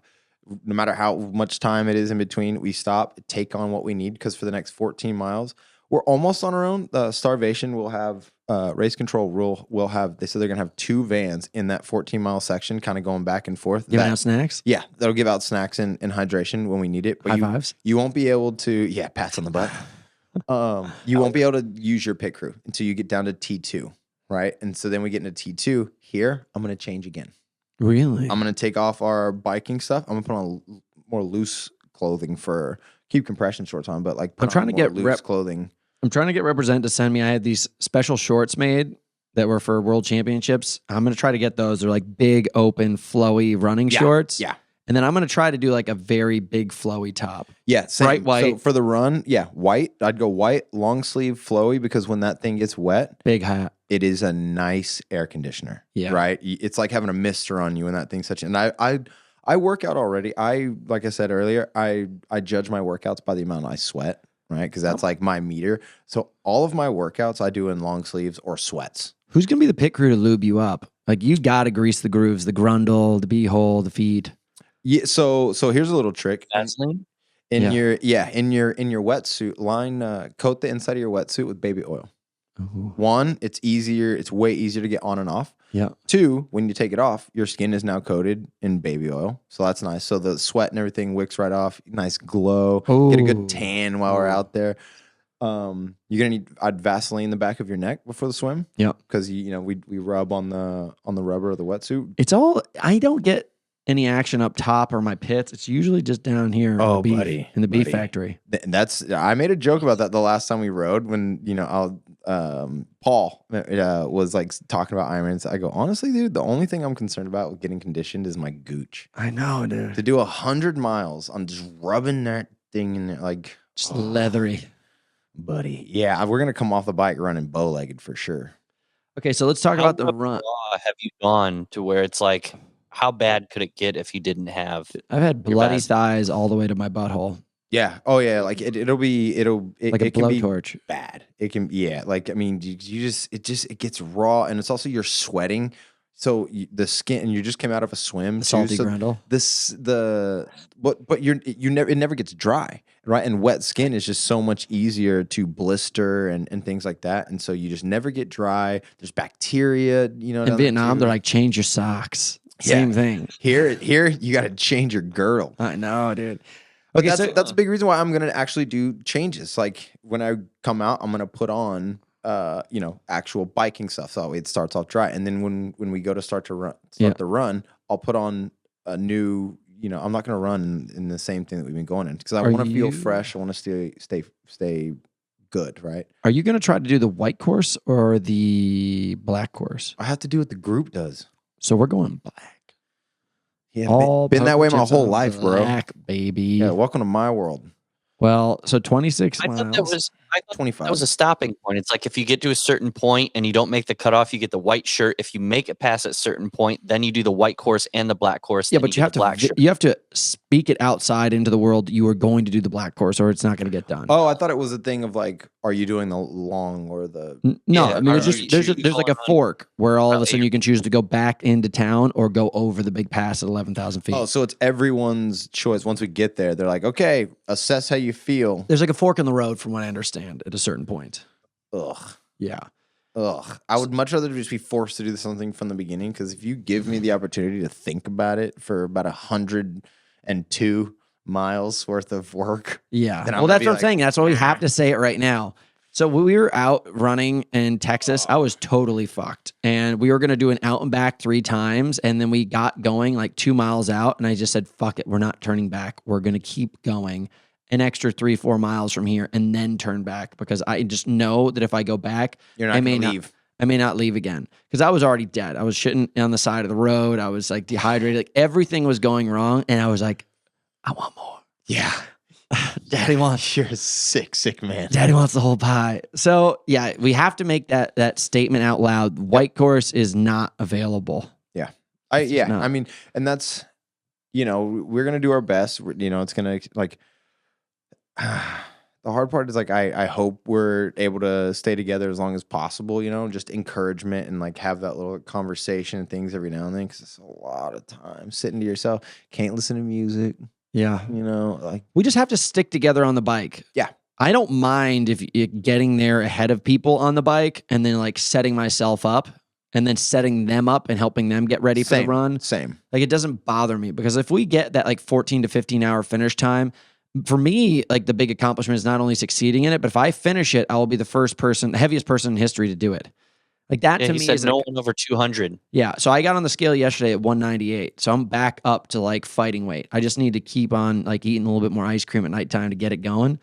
So I don't like that. To me is accomplishment. Like I just want to be like, hey dude, I did it, but I'm also the bulk pony. Are you going to do this like the fighters do, where it's like, the stat is nobody over 200 is done it. So you're going to come in at like 200.5. Yeah, exactly. You kidding me? Yeah, and you're not trying to come in at like 225.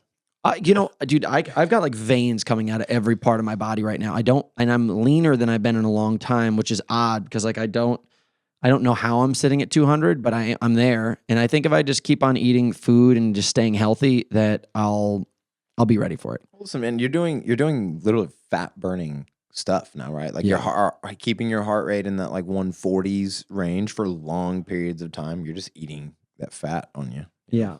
So my training right now is I lift in the gym twice a week, and you're going heavy, really heavy. Yeah. So I'm using the method that Mike Mentzer used, the high intensity version, where I only do about 2 or 3 movements. I do like 2 warm-up sets, like just get it up there. And then all of a sudden, like, so I put 325 on the deadlift bar today, put grips on, wrap my hands around, and I did a max set. So I think I got 16 reps at 325, and I just was like, good.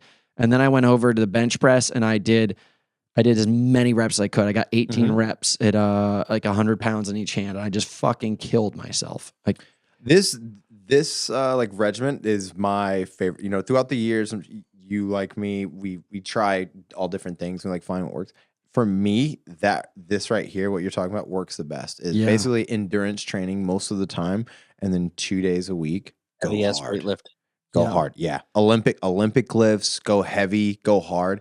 And like, I'm someone like I can put on weight like pretty easy. Like when I want to get big, I just don't want to be big. Yeah. I want to be a ninja, you know? And, like that's the thing that I've found that works the best, to be strong.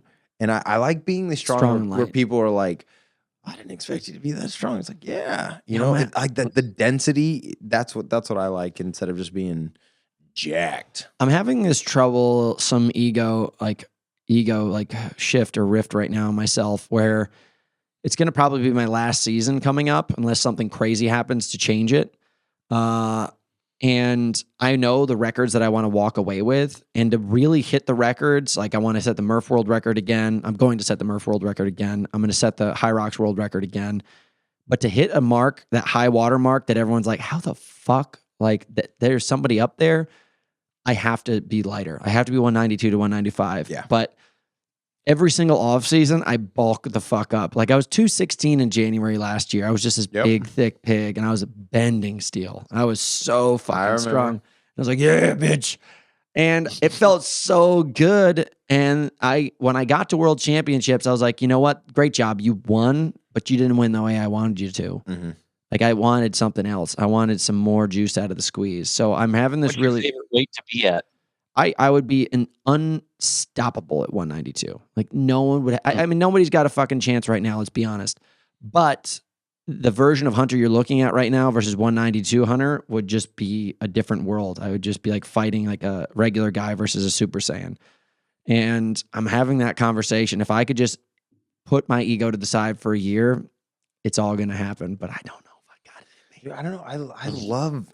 You know, I don't know. There's nothing sexier than being a champion. I say that. I know, you know what? But to me, is the sexiest thing is being an unsuspecting champion. Yeah. I love, like, when you look at like the challenge champions, also, I'm the smallest. Yeah. I'm one of the smallest. You know, like Derek's smaller, but like, you're a fox though, dude. You're crafty. And that's fox is like the most dangerous animal in the woods, and everyone tries to catch him because he's the most interesting person to hunt, because he's the hardest person to catch. Like chasing a bear down is not that fucking hard. He's a big loafy fuck. Mm-hmm. You know, when you find him, he's not going to get away. So just get him. Yep. And that's the reason why like mountain goats are interesting. Like, you know, you got to go into the high places. And once you get up there, or like he's hard to track. The fox, I was sitting there hiking with this guy. What does the fox say? I love that. I was hiking with this guy named Steve. He's still my favorite human being to the date. And we were hiking. What the fuck? Dude, he's incredible. I mean, you're my very good friend, but this guy, you'd even be like, Hunter, he's way cooler than you. He's just so fucking interesting. Every single time we started talking about something, I was like, how do you know so much about this extremely odd subject? He's like, oh, I was a trapper for like a dozen years. I was like, what? So he was telling me about 13 lives. Yeah, dude. He was telling me about being a trapper and trapping foxes and how intelligent they were, and how he would spend like years trying to catch like one fox, and how he'd had to keep on going to other trappers to talk about this fox.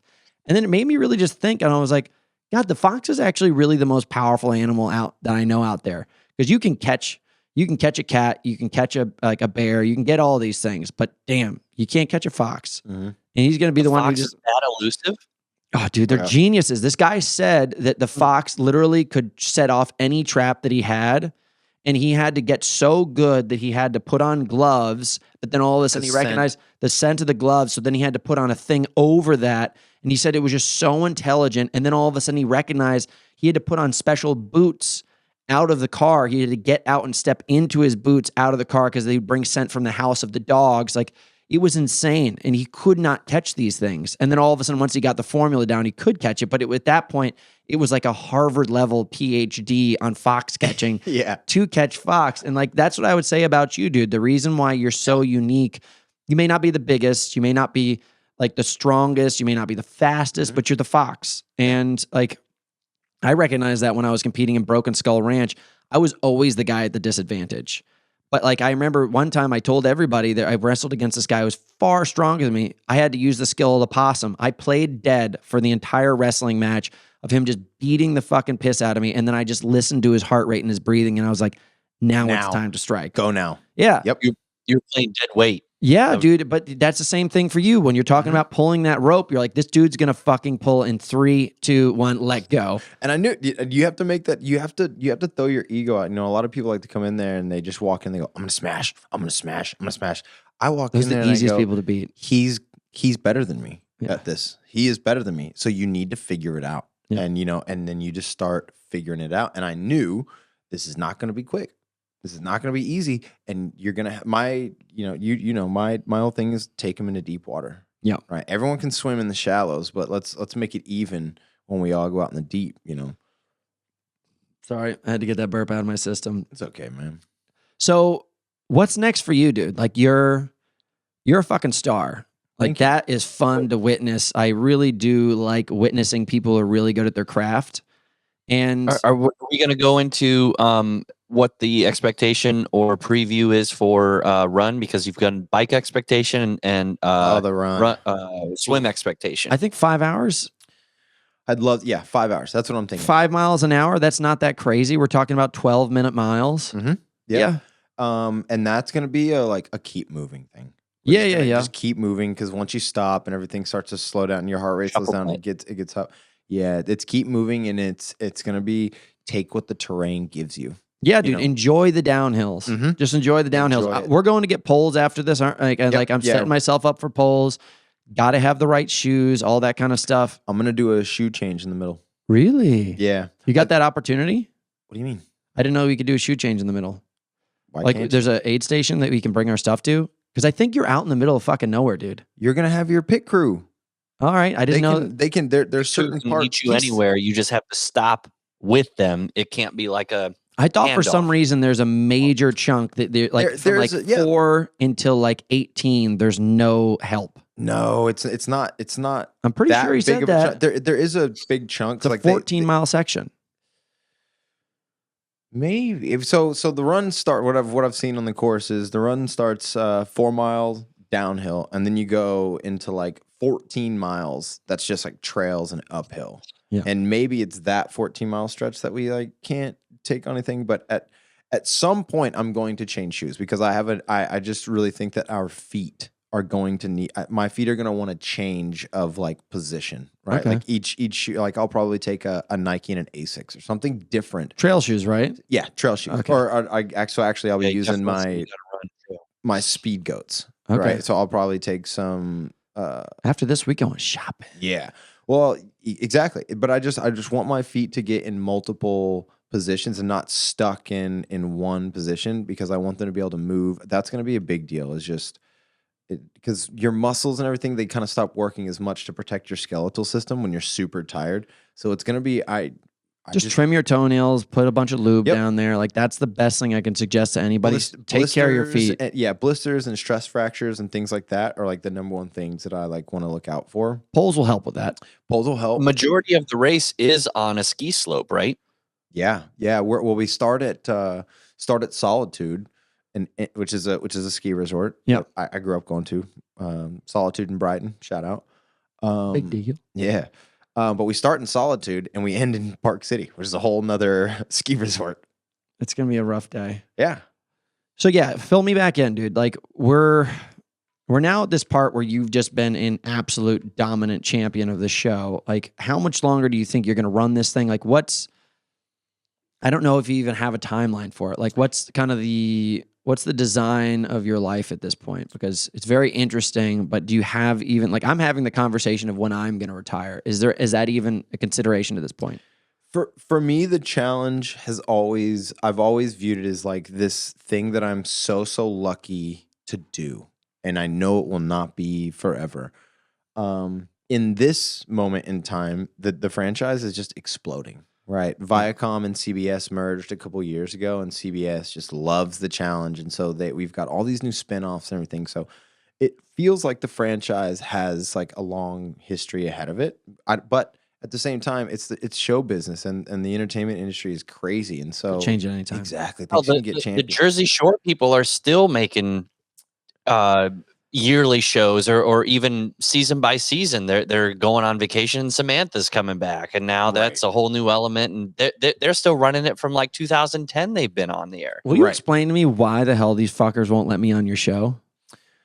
Who am I gonna have to fight? Because I will. I know. I don't know. You know, people. This is like probably the number one question I get is like people slide my DMs and stuff all the time, or email me like, "Yo, get me on the show." And I'm like, okay, one. If you think I have that much power to make casting decisions, like you are wild, dude. That's why I don't ask you to like put me on the show. I know you're Mark not Burnett. You know, like just. I know Mark. I see him at the gym all the time. Then how are you not on Survivor?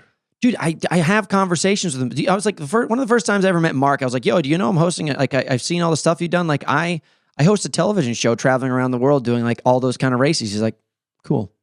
Yeah. Like, that was fucking it. And I was like, great. Yep. I hope you trip over the dumbbell behind you and hit your head because you were giving me zero nice vibes. Yep. I don't have anything against him, but like, how unique is it that in the same gym, the small gym in Malibu, that you used to be this guy who used to travel around the world doing the most extreme races, and now you host a television show. I've got my own show.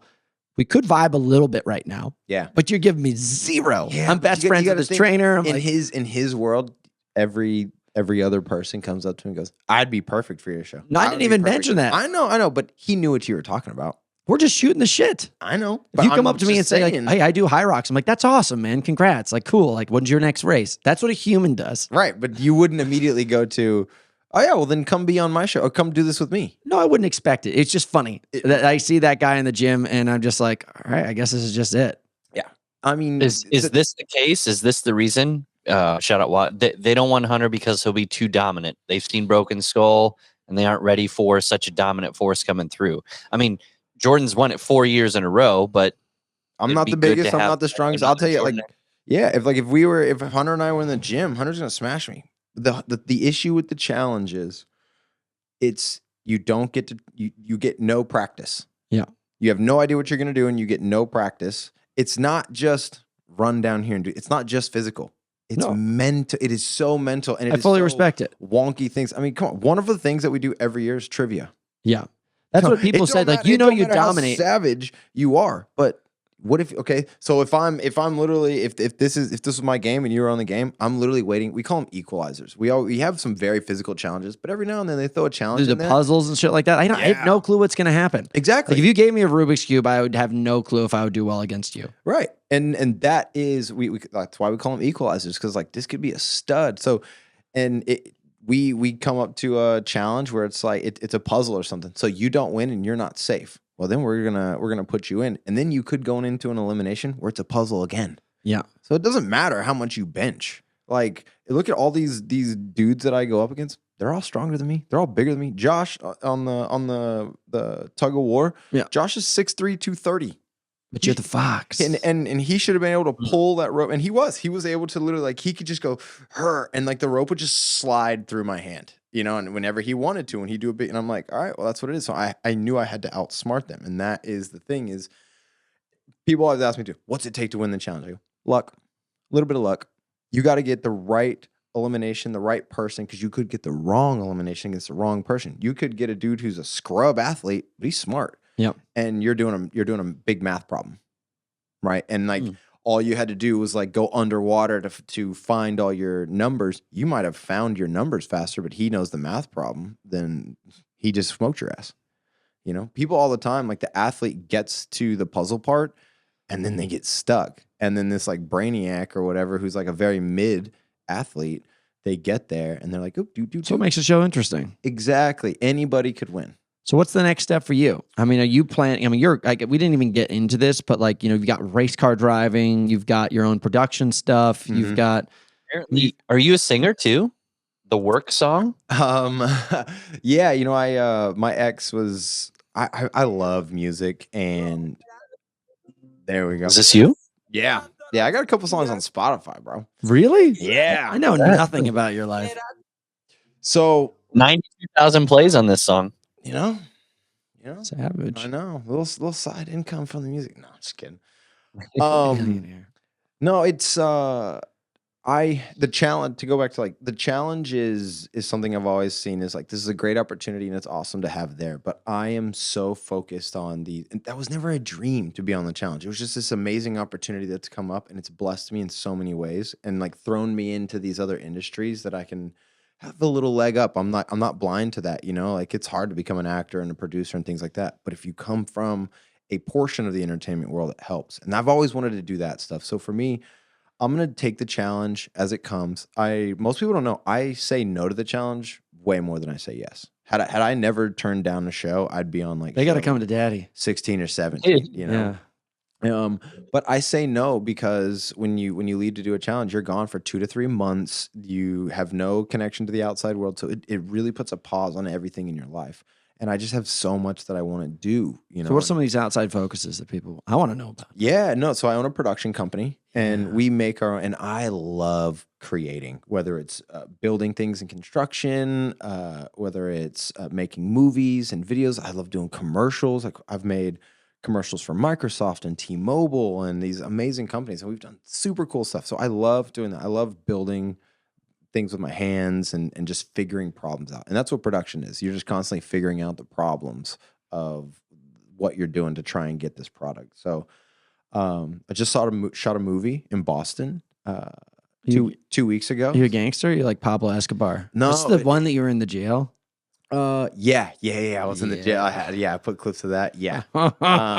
And so doing I have a lot of filming slated, but this year I became a professional race car driver. And that's something that fucking love it. I call him every weekend when he's out there. As a kid, this is what I grew up racing motocross, and then you know that hurts when you fall a lot more than being in a roll cage. Yep. And so I've always loved cars and everything. Got the opportunity to get in a car and ended up being pretty fast. You're racing for Hyundai? Racing for Hyundai, yeah, Hyundai Motorsports. And I was an ambassador for them, you know, just a brand ambassador. And then they brought me out to an event. I ended up getting in a race car and ended up going fast. It's literally Days of Thunder. I got in somebody else's race car, went fast, and they're like, "You want to drive?" So you're like Tom Cruise. You rolled up on the motorcycle in a leather jacket. I am 𝗕𝗄𝗄.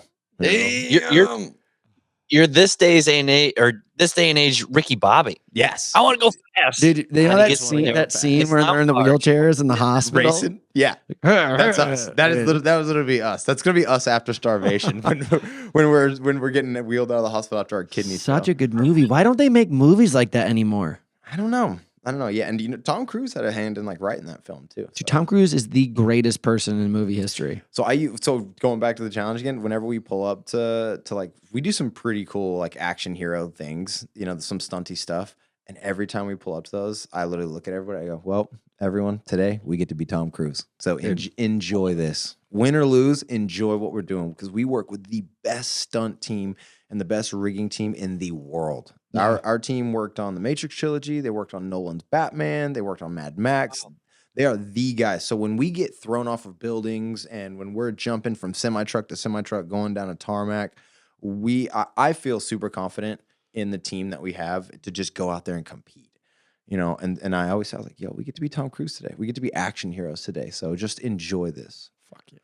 So, you know, I'm going to keep doing the challenge when I can, but racing cars now, I'm gonna really, really push. This year, I'm racing basically the second half of the 𝗬𝗪𝗄 Sports Car Championship. Yep.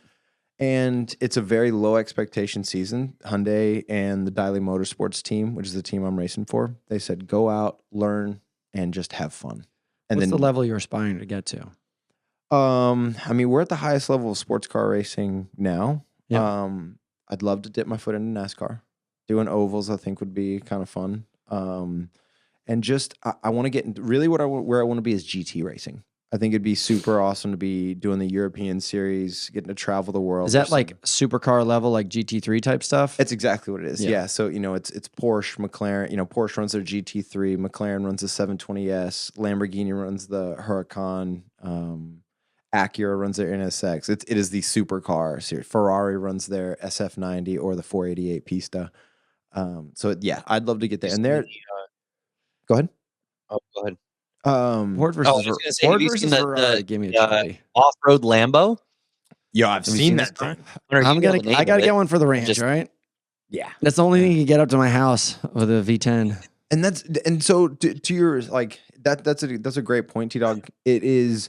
I want to. Racing is one of those things that just being around it, being in the pits and stuff, you can happen onto some amazing opportunities. And I'd love to go do like Dakar, right, over in the desert, and I want to run the Baja. Dude, I want to get some friends and go run the Baja. For my bachelor party. Yeah. That's what we're going to do for my bachelor parties. We're going to have a rogue cannonball run. I'm going to give all my friends supercars. I'm at that level. By the time I get married, I'll have Cannonball's tough because, that is the law and Johnny Law. Doesn't matter, dude. I'll pay for all the tickets. Well, if that's it, then let's go. Dude, Daddy's going to print out some big paper, get us all the cars. I'm going to give about 10 people, 10 cars, 20 dudes. You got your teammate. You got people crafting. If we do this right, like, did you see the run that they did where they went and did the cross country from New York City to Oceanside, and they set the record in the S10? It was either S10. Sorry, I think it was an Audi S6. A8. Sure? It was the big because they put the extra gas tank in I think the back. it's S6. It might be an S6. But they made it look like an Interceptor. It was a sedan. Yeah, and they did it so well. They had people ahead doing distractions, all that kind of stuff. We're going to do the same thing. It's going to probably be like a $2-3 million project. Who gives a shit? I'm getting married. Let's line up. Yeah. Do you just risk it? Like, I'm in. You said it's just on road, so you just have a whole bunch of like fuzzbuster police radar detectors, and you go as fast as you can until you see the blip of a 5.0. Dude, at that point, Morningwood Radio is going to be a very big national show. We'll probably have some diehard fans that are willing to throw themselves out in the car. Yeah, exactly. I'm like, yo, I need one of you guys to absorb a ticket. The challenge fans are strong. Strong, dude. We could put a little bat signal out there and be like, all right, guys, this is our route. So we're gonna need on these dates. We're gonna need some distractions. Just some hillbillies, pickup trucks, just taking out cop cars. Yeah, go let out $1,000 worth of fireworks in a field far away from the interstate. And do it at this time. Yeah, dude. If I could do race car driving, I would go after rally car. That's where I get my chubby. Nah, it's too dangerous. Good. Yeah, no shot. I mean, we literally just lost a co-driver this past weekend to rally. Yeah, and it's the second driver in the last month in rally. Where? What in the Northeast Forest Rally. It was in Vermont, New England. So was that Massachusetts? I think the race team for Subaru is out of Vermont, and she raced for Subaru. Really? Yep. Fuck, I'm sorry. She was in a Subaru. So it's rally. It's such a crazy sport. Watching it, oh my god. Yeah. Like my hands are sweating thinking about it, and like. I could never. The hardest job in that is the co-driver. Yeah, because that's my hardest. Like I don't know if you like. I can ride motorcycles and drive cars really fast and at a high level. You put me in the passenger seat with somebody else doing your brains. I'm terrified. I hate it. I'm just gripping everything. I'm like, oh my god, fuck. Yeah, and like that. And as a co-pilot, you got to be really namaste. Yeah, that's what you're doing. You're just looking down at your paper. You're like, right, 153. This is left 250. Yeah. Have you ever seen the Indian guy going, Sebi, you are destroying the car, Sebi? Listen to me. You have to listen to me. And he's like, not even. That was weird. That driver, I was like, I don't know what he was doing. He was just like, it was a left turn. He's like going straight, like through this tree. Sebi, you must listen. I'm like, oh my god, who would have gotten in the car with that guy in the first place? Probably some rich. So this might be a wormhole, but Paul Walker was a very seasoned driver, and then he got into behind the wheel of the Porsche, and I think it was his friend driving though. I don't think it was him. Why was his deal that he knew how to drive cars, but then this wasn't technically licensed for crazy turns, and then he just lost control and spun it? Look, I may butcher the story, but I think he was in a Porsche that had been stored for a while, and they said that the tires hadn't been taken care of that well. And when they tried to do something crazy, it just didn't grip, and they went into a telephone pole. Listen, there's a million things. Think about a car. Think about all the things it takes for that car to run. Yeah. And now one of them goes wrong at the wrong time.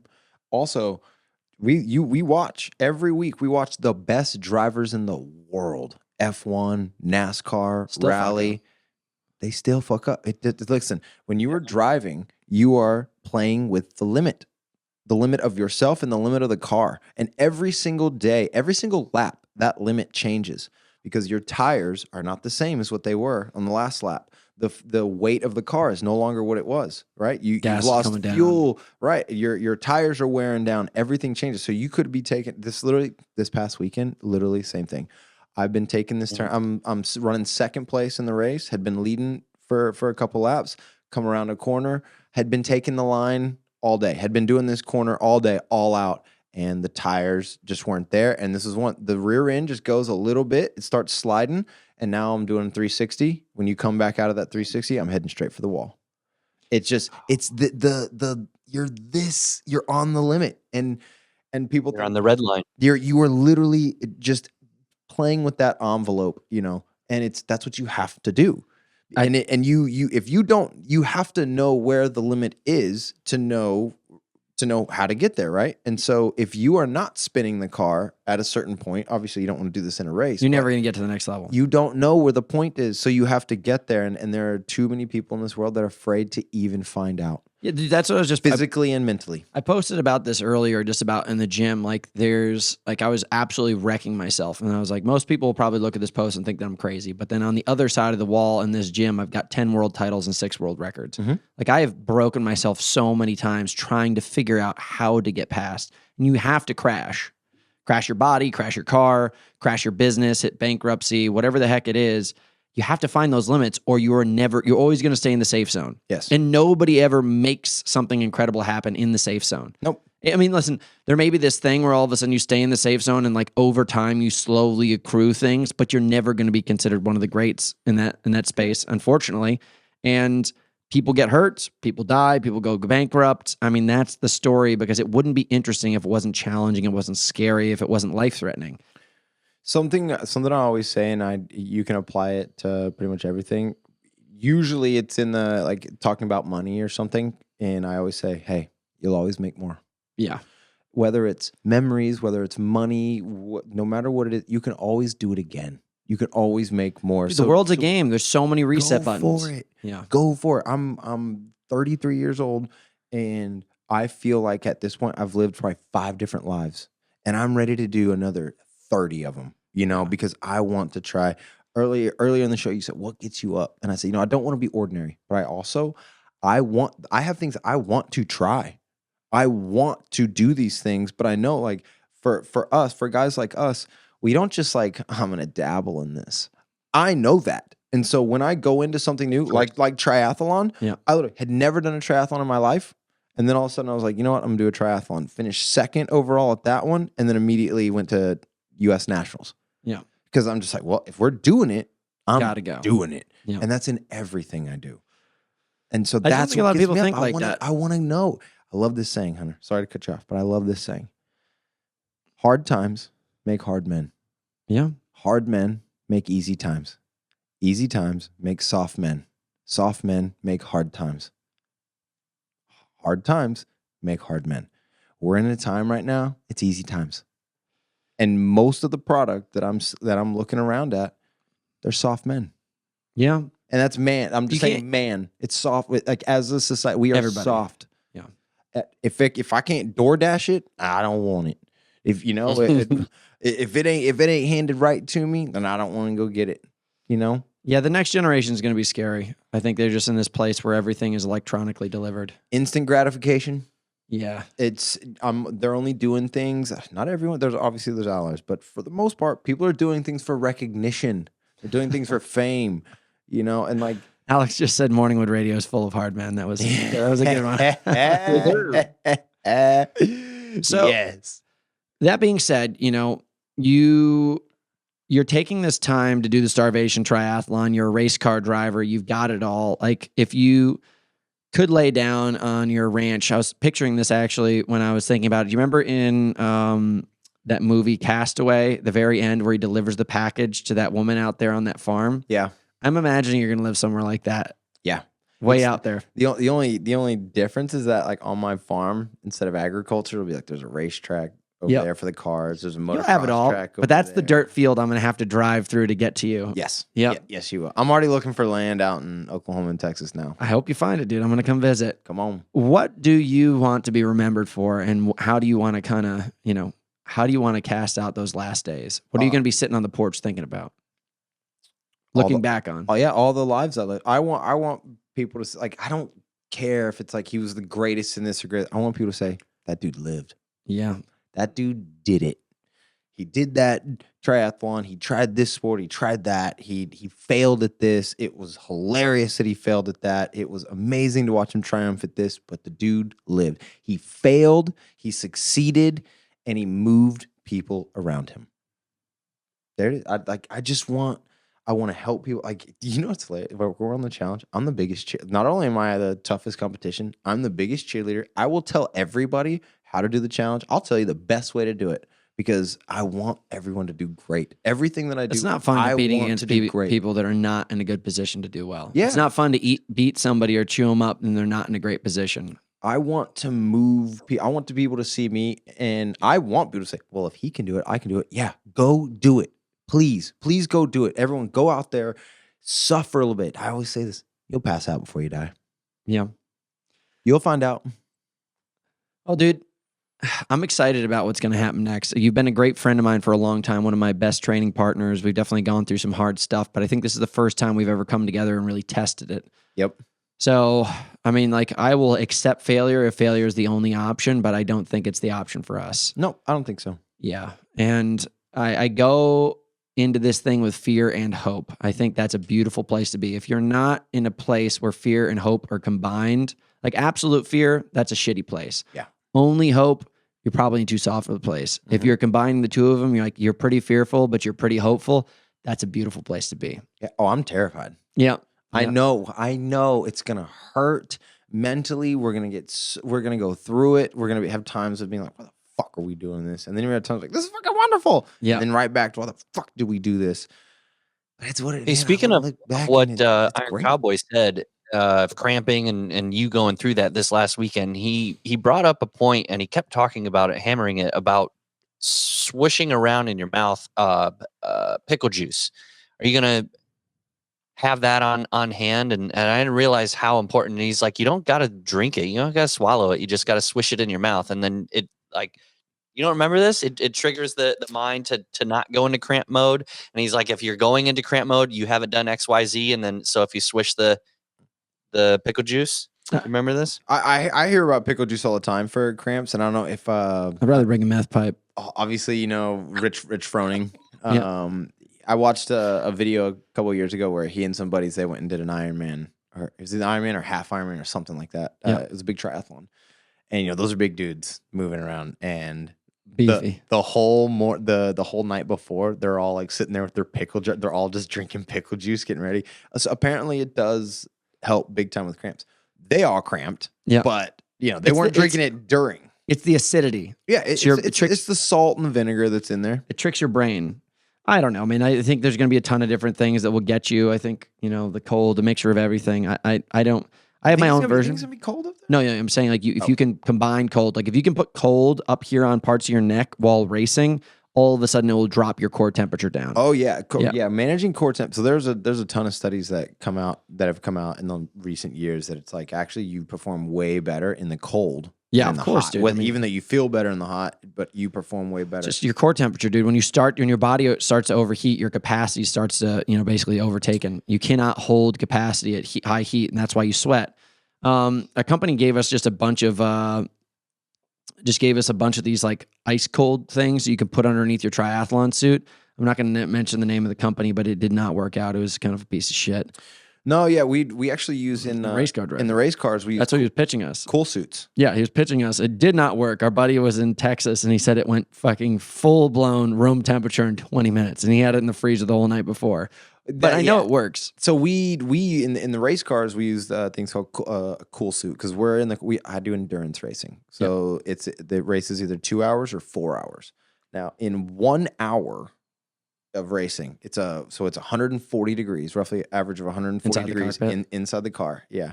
So in an hour of racing, I usually lose 8 to 10 pounds. Yeah. In an hour of just straight sweat.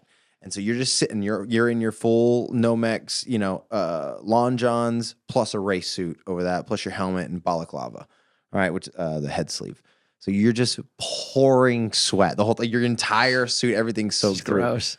But we have gone to now the team. We used to not use cool suits, but you absolutely need them. And so now what they are is you put the vest on underneath everything. It's got hoses all over the vest that is pumping cool water. Yeah. And there is an ice chest, a small like ice jug in the car that has a little pump in it, and that's just pumping ice. They created this originally to help out horses that broke their bones.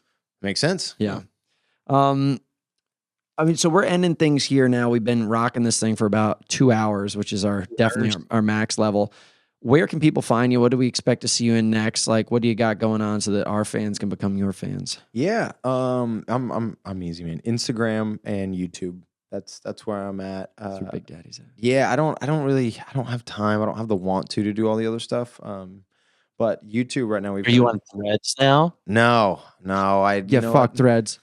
I know, it's funny. I got pulled onto the amount of privacy that you have to sign away on that. Like one guy went through, it's like, oh, you got to do this. You're signing away this, and this, and you're like, damn, that's a lot. That's a lot. Like again, not sex, religion, political background. Like, why do you need to know this for me to post? I just ate a ham sandwich today. Like, you don't need that. It's a Twitter-esque type of platform, and you need to know my religious history. Look, for the last couple of years. Has anyone this is a real question? Has anybody felt like that Meta has your best interest at heart? All the censoring of everything, and so you mean to tell me they've had the time to sit there and think about other ways that they could control their narratives and censor and things like that, and then they started a new one. And now, as soon as you join that one, this is a dark. You're old. You're old. So your Instagram. Let's go. Your Instagram and your Facebook are now linked with that, with Threads. So now if you could join, I just want to check it out, and then be like, yeah, it's not really for me. Twitter wasn't for me, and now this isn't for me. You can't delete that Threads because it's now linked with, and mind you, Instagram and stuff. I know it's social media, but it is a big business for some people. 100%, dude. A lot of money selling your made there. information, all this kind of stuff. So just creating a profile about you that they can literally target you in any which way possible. They have every metric. They know what you're looking at. They know how much time you spend on your phone. They know the people that you're messaging. And they're basically just like, if you could shut off all the lights and it just shows ropes going in every single direction of what you do all day long, and they've got this profile on you. Yep. And it's creepy as all hell. And if you think about it, you realize how stupid you are. You're like, hey man, this thing's just storing all my pictures. It's great. No, you big dummy. You are now a case study for them to sell shit to you. Why do you think Congress, you think Congress just started liking social media and that's why they started talking about TikTok? No. It's because China is now wanting to do the same thing that we do to our people. And so they're like, whoa. Oh, dude, those people are definitely not just dancing videos. Yeah. There's a reason that Congress got involved. It's not money. It's information. It is data on Control us. the information. They can literally, through your TikTok, China knows exactly where you are and where you've been. Dude, you know what's so freaky? So I have that Opal app.